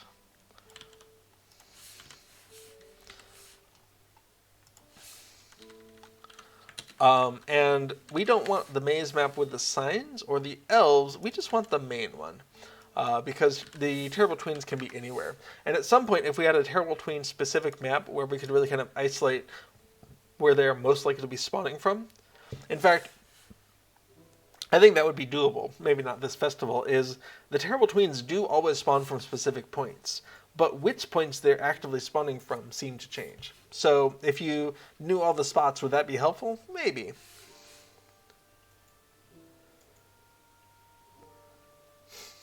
Lord Zach says, if you want to confuse visitors, get 5 cats with the same colors. Our cats, now that we've had them for almost a year, are very visually distinct to me. Especially when they're both in the same room. They're different sizes, for one thing. But they're close enough in color that people who are new to our house can't really distinguish between them. They just see a cat, it looks cat-shaped, cool, it's a cat. And even now, if I'm asleep in bed and one of them comes up to me and I reach out to them, I don't have 100% guess rate on which cat is it who is here, right? They'll both be plausible. And so I'll have a cat sleeping next to me for a few hours, and I'll wake him and it's like, oh, you're not the one I thought you were. Once it gets light enough out where I can actually see some of those distinguishing features. So it would not surprise me that it would not take too many cats that look pretty similar to just totally confuse people who don't live with them all the time. Okay, so we're doing the main map for Terrible Tweens. And so if we go ahead and unload and load and bring up the festival, we want to go ahead and see Terrible Tweens. And okay, main map is apparently the one with the path. So we just want maze map, but not main. Okay, so we have Speedy Errand and Terrible Tweens. Awesome. Little Redhead says, to be fair, they're both dark with dark features, stripes, swirls, and not terribly different in size. It's true. There's a few key details. Yeah, if you're holding them, they're very distinct, because one of them is like half again the weight of the other one. But it's proportional size, so like if you see them at a distance, it's not obviously different. All right. Neat. So Terrible Tweens is in. Done. All right, pressing map button should bring the map forward. I think that is true.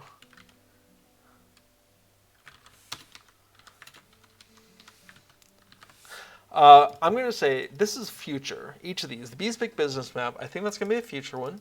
Clicking on elements on the map to mark them off, I think that's going to be really critical, especially if this becomes its own spin-off thing. Like, which bosses have I defeated in Karn Doom? Because it's kind of a maze in there. Cool. And the on-screen button for Festival Buddy. Okay. And this is true before I do a release, because we don't want it to crash.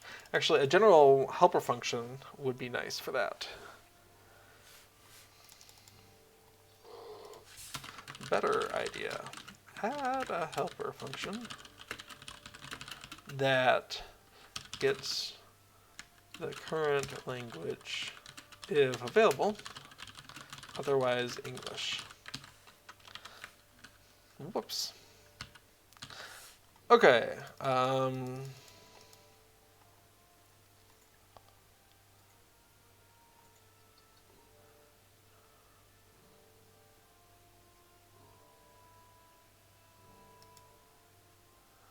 Cool.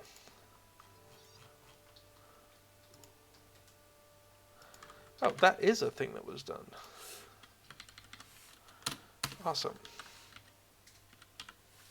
Okay, cool.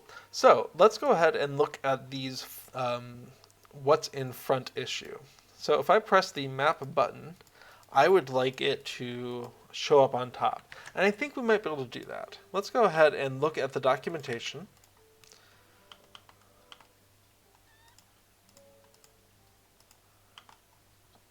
For a UI window. And see if there isn't an activate or something. Activates the window, bringing it to the front. Perfect.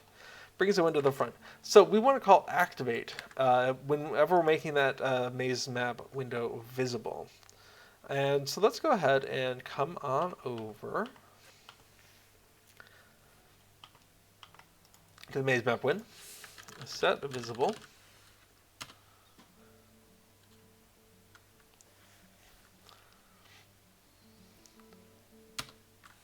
All right, so the first question is, what happens when we press the wrong key? What happens when we load the plugin from scratch? Okay, they're in the correct order. I think that's because the Hedge Maze map is created after the main window. So that's okay.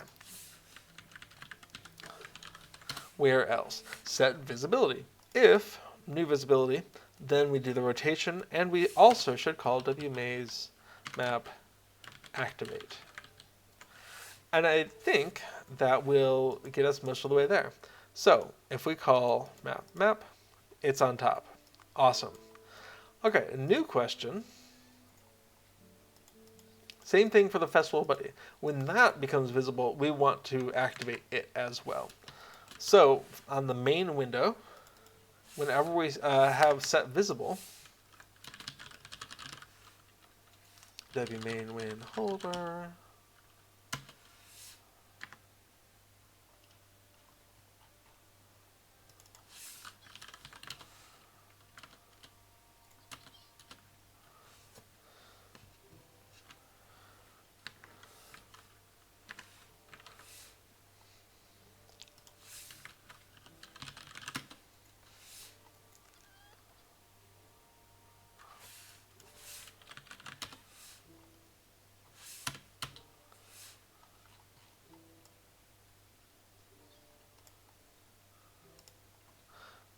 All right, what's this shell command? What does this shell command do? Execute set main when visible. There we go. That's the function we want.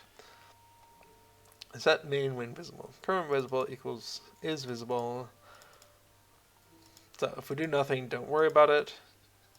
But you know what? I think w main win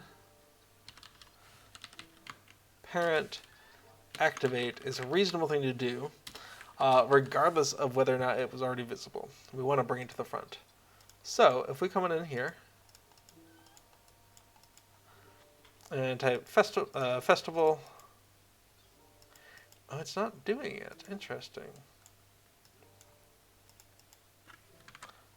Did I save?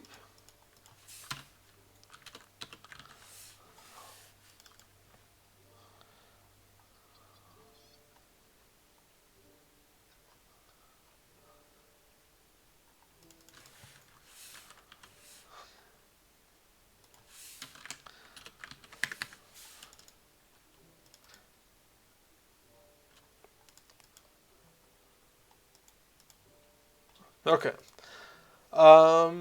It's not going to bring it up, but at the very least,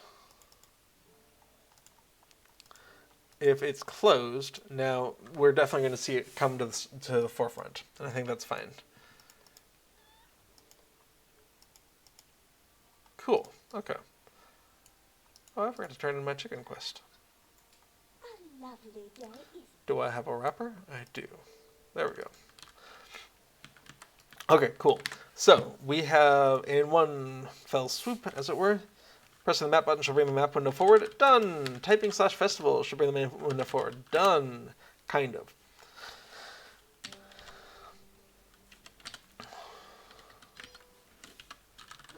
Okay. Well,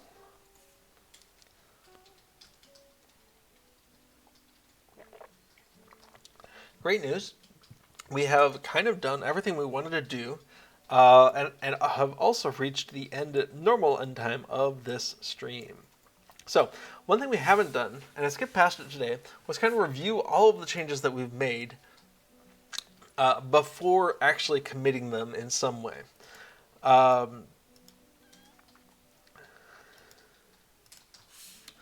going to go ahead and commit these updated image files. I don't think we need to review those. So what I would normally do,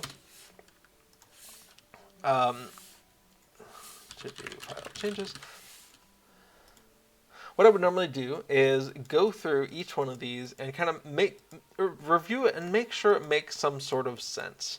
Ideally, the only changes we're going to see are maze map related things. And the fact that we're calling it maze map right now is just because this is specifically for the maze map. As soon as we start branching into other things, I feel like we're going to be doing some renaming of things. And it's just going to be the map window. But I'm comfortable kind of leaving it as it is. Oh, but if we're doing a release, oh no. Okay, I'm already having second thoughts. While I think about renaming anything that says maze map to map, I guess if you have any last minute thoughts, questions, comments, or concerns, I want to get them into stream chat. Now's a great time to start typing up those thoughts. Because while I'm thinking about this, maze map win, file renames are tricky when you do patches or plugin updates, because when you download those files, what you're really doing is just any file that's changed or any file that's new is definitely reflected. But if you delete a file in a release, anyone who has that file, the file doesn't go away unless someone installs from scratch. So naming things correctly the first time around can be very helpful in not having a bunch of cluttered files sitting around. So the first thing I'm going to do is just call it mapWin instead of main mapWin.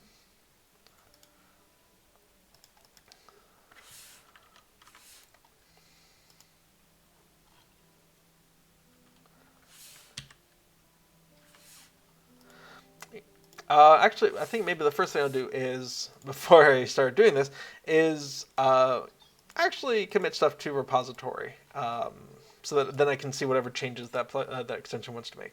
Okay, so first of all, to do, Spring Festival. Bam! We're just going to delete that. So what we've done is added a map functionality that for the Hedge Maze. Sorry, before I deleted the Spring Festival. No! Okay, so what do we have? In the chat logger, when we got a standard message, we wanted to hand it off to the maze map to handle that. Cool. In the globals, we have a new section for the maze map win. And this is another one we're just going to change that to map win. In fact, most places where we have the word maze, we're just going to get rid of it. Images. For the maze map, this is actually a good, this is fine. Map point is good, and then maze map, whatever, these can all stay. Because these are specifically the hedge maze. However, given that there's also a harvest math, wouldn't it be nice if I named these according to like the festival that they're related to? So let's make some thoughts here. Most things with maze. Get rid of it. Maze specific things like file names modify to include festival name. Cool. Just keep amazing things. Exactly. Okay, but in the meantime, these are all fine. We've got our 5 maps and the red arrow map point reference number. Okay, in main, we changed where images was getting included, and we included the maze map win, and we draw it. Super simple. In the main window, we adjusted where the alts button is. We added a button for the maze, which is sometimes visible, and also sometimes visible. And we added the activate. We'll just hold off on that a moment. And whenever we update our quest, we go ahead and pass it off to the maze map as well. Cool. New file. All of that's probably good. We should probably look at it. Hang on. Options window. We've changed where things are a little bit, but we've gone ahead and added the options for the maze. Quest, strings. We've added our orientation values. We've got the map for the label of this. Oh, that's Hedge Maze map. Where does that come from?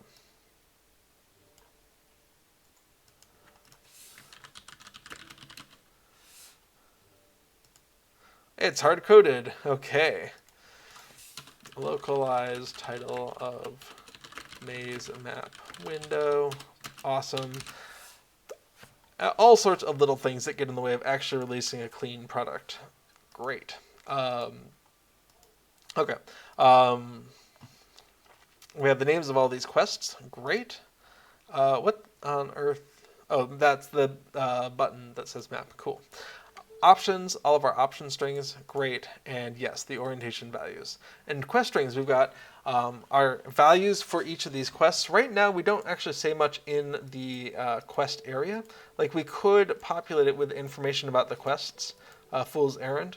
Haven't yet. So that's a thought for maybe tonight, maybe tomorrow. Populate basic information in quest strings for each quest, like run through the maze. For those 3 quests that are just running through the maze. Okay, cool. And each one of them has the map image that we needed. Awesome. Okay, the trickier one to read through is maze map win. Instead of reading through it in the source control, I'm just going to look at it really fast here in code. I would not be surprised if there are other issues like other localizations. So all I'm really looking out for is, are there any turbine, right line statements? Nope. Okay, cool. No debug statements that slipped through. Anything really weird that we see. We can always fix things later. So we already saw the localization failure that we're missing. Note, never set this to false because then the rotation affects the parent control, which is bad. Find out if resetting the screen also clears rotations.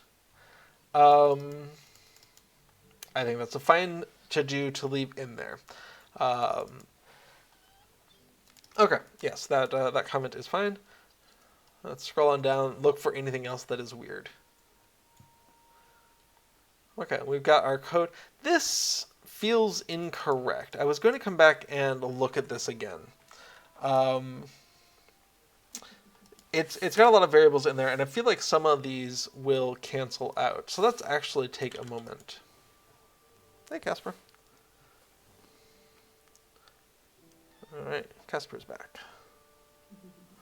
And doing some cleaning.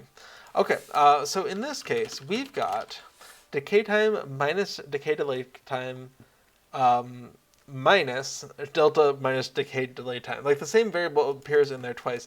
That feels like a sign that we are doing something wrong.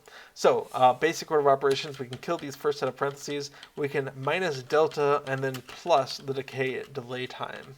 And then we can collapse some variables down. So we don't need the minus decay plus decay. So this should really be decay time, which is 5, minus the delta, which is whatever, let's say 2, all divided by the decay time minus the decay delay time. And in that case, it's all divided by 2. So if we're more than, if the numerator is more than 2, we're going to have 100% or more opacity, and it's fine. So that's what we really need, is decay time minus delta.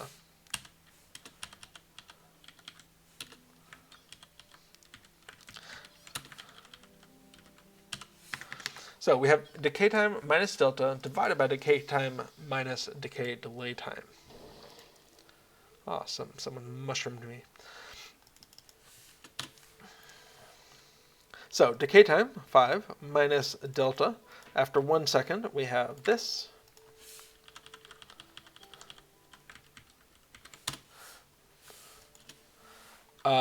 Divided by decay time minus decay time delay equals 4 divided by 2, which is greater than or equals to 100%.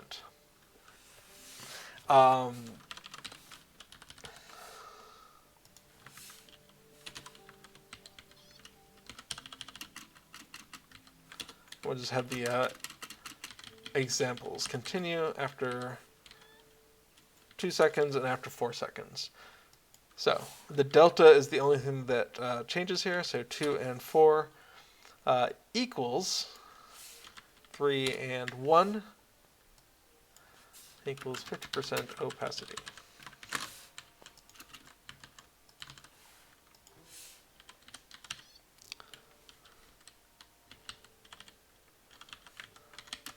Okay. So that's the basic idea. Hey, the Green-Eyed Gamer has initiated a raid on over here. 23 people are about to discover the Festival Buddy plugin code that we're looking at to integrate the Hedge Maze map into the Festival Buddy plugin. Hello. Greetings from me and a cat.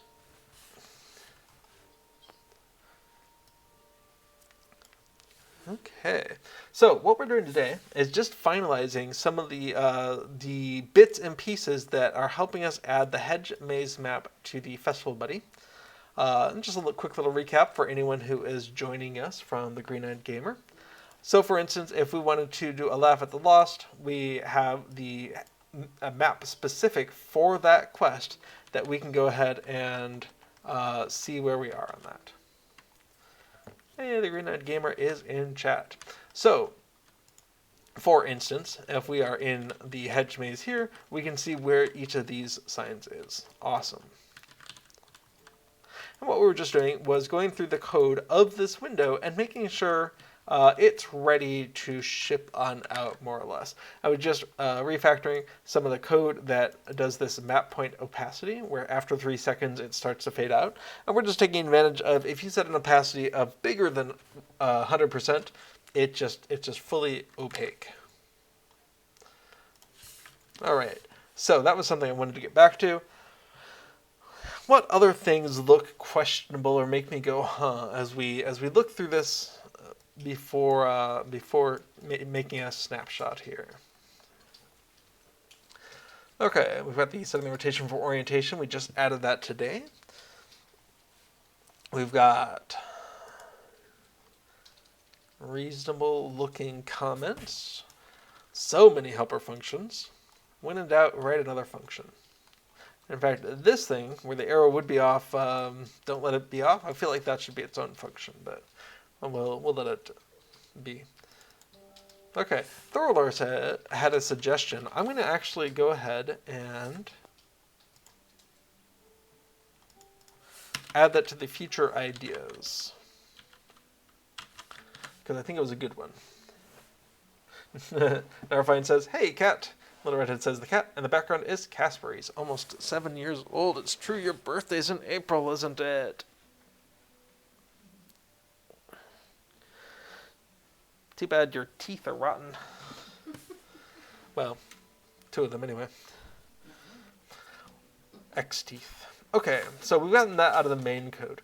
Now this thing right here, this is a concern because we are hard coding specifically to the Hedge Maze map. And this is where we're going to need to be a little bit more creative as we implement more maps, is looking back at how plugins like RT plugins, like Foul Map, have a lookup table of, based on the map, where are your bounding coordinates and your pixel counts. Because the other thing we would need is the width and height of that map in pixels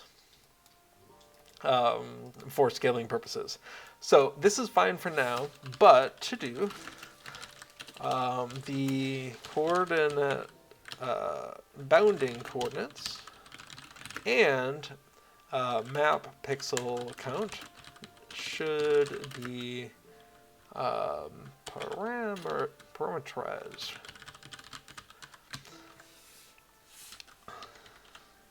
Cool.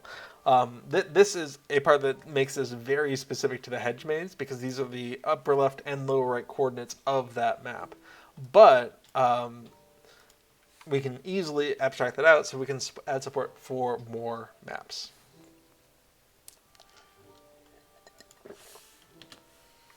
Okay, the basic functionality of knowing what your coordinates are really needs to go into a library of some sort, because it keeps getting redone across multiple plugins. To make a library out of the where am I code. Now the downside of that is that every time they change the /loc command, which is not often, it's once every couple of years, that library would need to be updated. But the upside is you would only need to update it one place, and then RT plugin and Foul Map and Waypoint and Reminders and whatever else uses it would all, and Festival Buddy, could just update that one library and it would be fine. If LOTRO interface allowed a team of people to maintain a library, so any one of them could do an update, I think I'd be very interested in that. Or just have an account where multiple people share the credential, I suppose. Okay. Parse location, round, and num. All of this needs to go away. End of where am I code. Here says, if only there were an API call for where is my character, one can dream. Absolutely. It's as we've mentioned before on here, by default, a plugin can't know where you are, but it can parse out your location from the /LOC message. And specifically, we have your X and Y, your major coordinates and your X and Y minors. And you multiply the one, and you add it to the other, and do some math, and that turns into your actual north, south, east, west coordinates. And you can also get your heading, which way are you facing, as long as you're not heading directly north, in which case it does not show up. But absolutely, a function that you could call, even if you could only call it once every 5 seconds or something, I would accept a game-throttled version of that to limit whatever. But we can spam /LC as much as we want right now, so I'm not sure why they would care. But anyway, yeah, even if it was throttled to once every couple of seconds, I would just be calling it once every couple of seconds. So I think that would be neat. Okay, all of that looks fine. All of that looks good enough that we can move forward with it. So we're going to go ahead and double check that I didn't make any typos.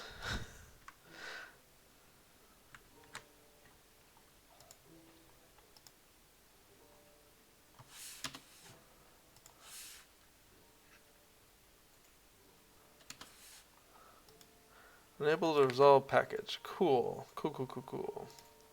What's going on here?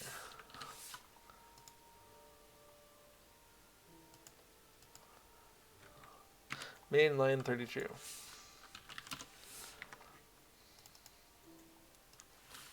Gotta have plugins. And 135.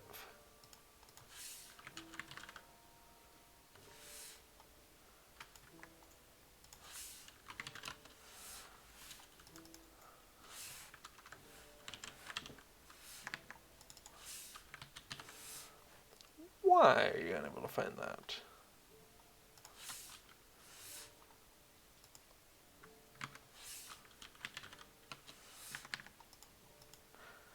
Unable to attempt index that.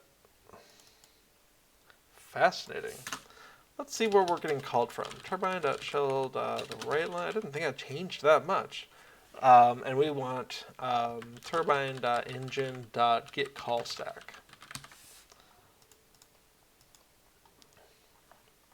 Okay, so we're getting called from 131,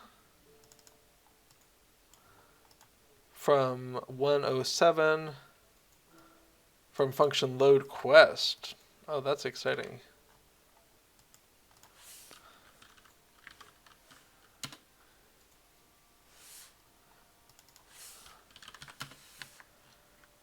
Okay. Well, easy enough to just check for nil if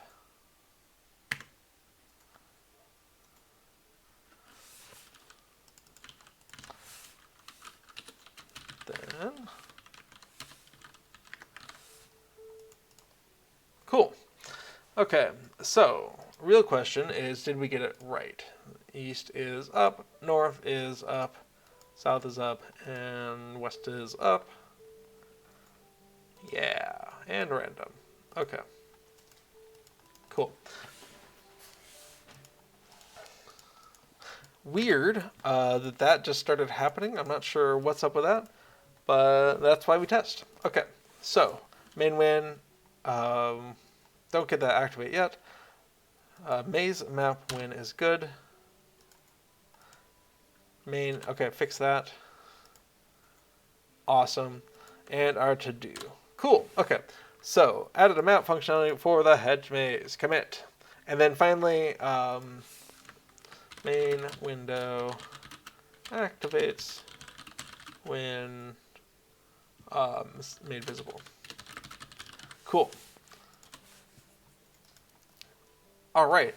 That means all of our changes have been committed, and that's it. We can release this, or at least confidently, hopefully release it with just a couple more things to do. So I'm going to move these into the to-do file. Before doing release, I'm going to go ahead and do these things. However, I think I'm not going to do that on stream, partially because my voice is getting a little bit rough. but mostly because we've been here for 2.5 hours. So, with maze in the name. So I'm going to go ahead and do some refactoring to just call things map instead of a maze map. I'm going to go ahead and localize that title of the window. We're going to, anything that is Spring Festival specific, like those map file names, is going to get changed. And we're going to go ahead and populate some basic information. And this is going to be in the English, but localizations are welcome. That says, I want a self.is in Mordor. Now, if the Lua API could give you, as part of your character information, your whatever the opposite of light of Earendil is, the shadow thingamajiggy. Like if that was available, I don't know. Is that even available? Well, if it was, it's a debuff. Well, it's an effect. So it is possible for a plugin to know whether you are in Mordor based off of that shadow effect that you get if you are in Mordor. So that is doing. Oh. Zach says there's a LOE outside Mordor? I'm used to seeing LOE's line of effect from like D&D. I'm not sure. Anyway, yes, so I guess it would be possible for a plugin to tell you that you have that effect that is Mordor specific, that shadow effect, and therefore Lord X's Light of Elendil was continued after Mordor too. Oh, okay, so if the shadow thing was continued after Mordor as well, then you would just know that you were in Mordor plus. But a plugin can know if you do a /LOC if you're in Mordor, but unassisted, we would just know that you are in. You have that that effect.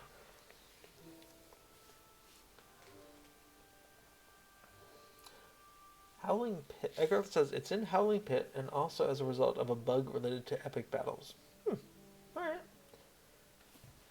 Well, it's a heuristic then. I'm not going to give you the right answer, but it might be close. Okay. Neat. Well, that was awesome. We got a lot of work done. I'm going to do a little bit of polishing up, and then I'll just fire off this patch so that people can play around with the map for the last week of the festival. I don't know. I'll probably put something on the Q Plugins Discord and maybe the Little Redhead Twitter account or something. But I guess we'll see. And then I hope you all have a very good Spring Festival. Next time we see each other, I think will be the last day of the Spring Festival. And we might just be getting back to the D Tracker so we can push that out this month as well. Maybe.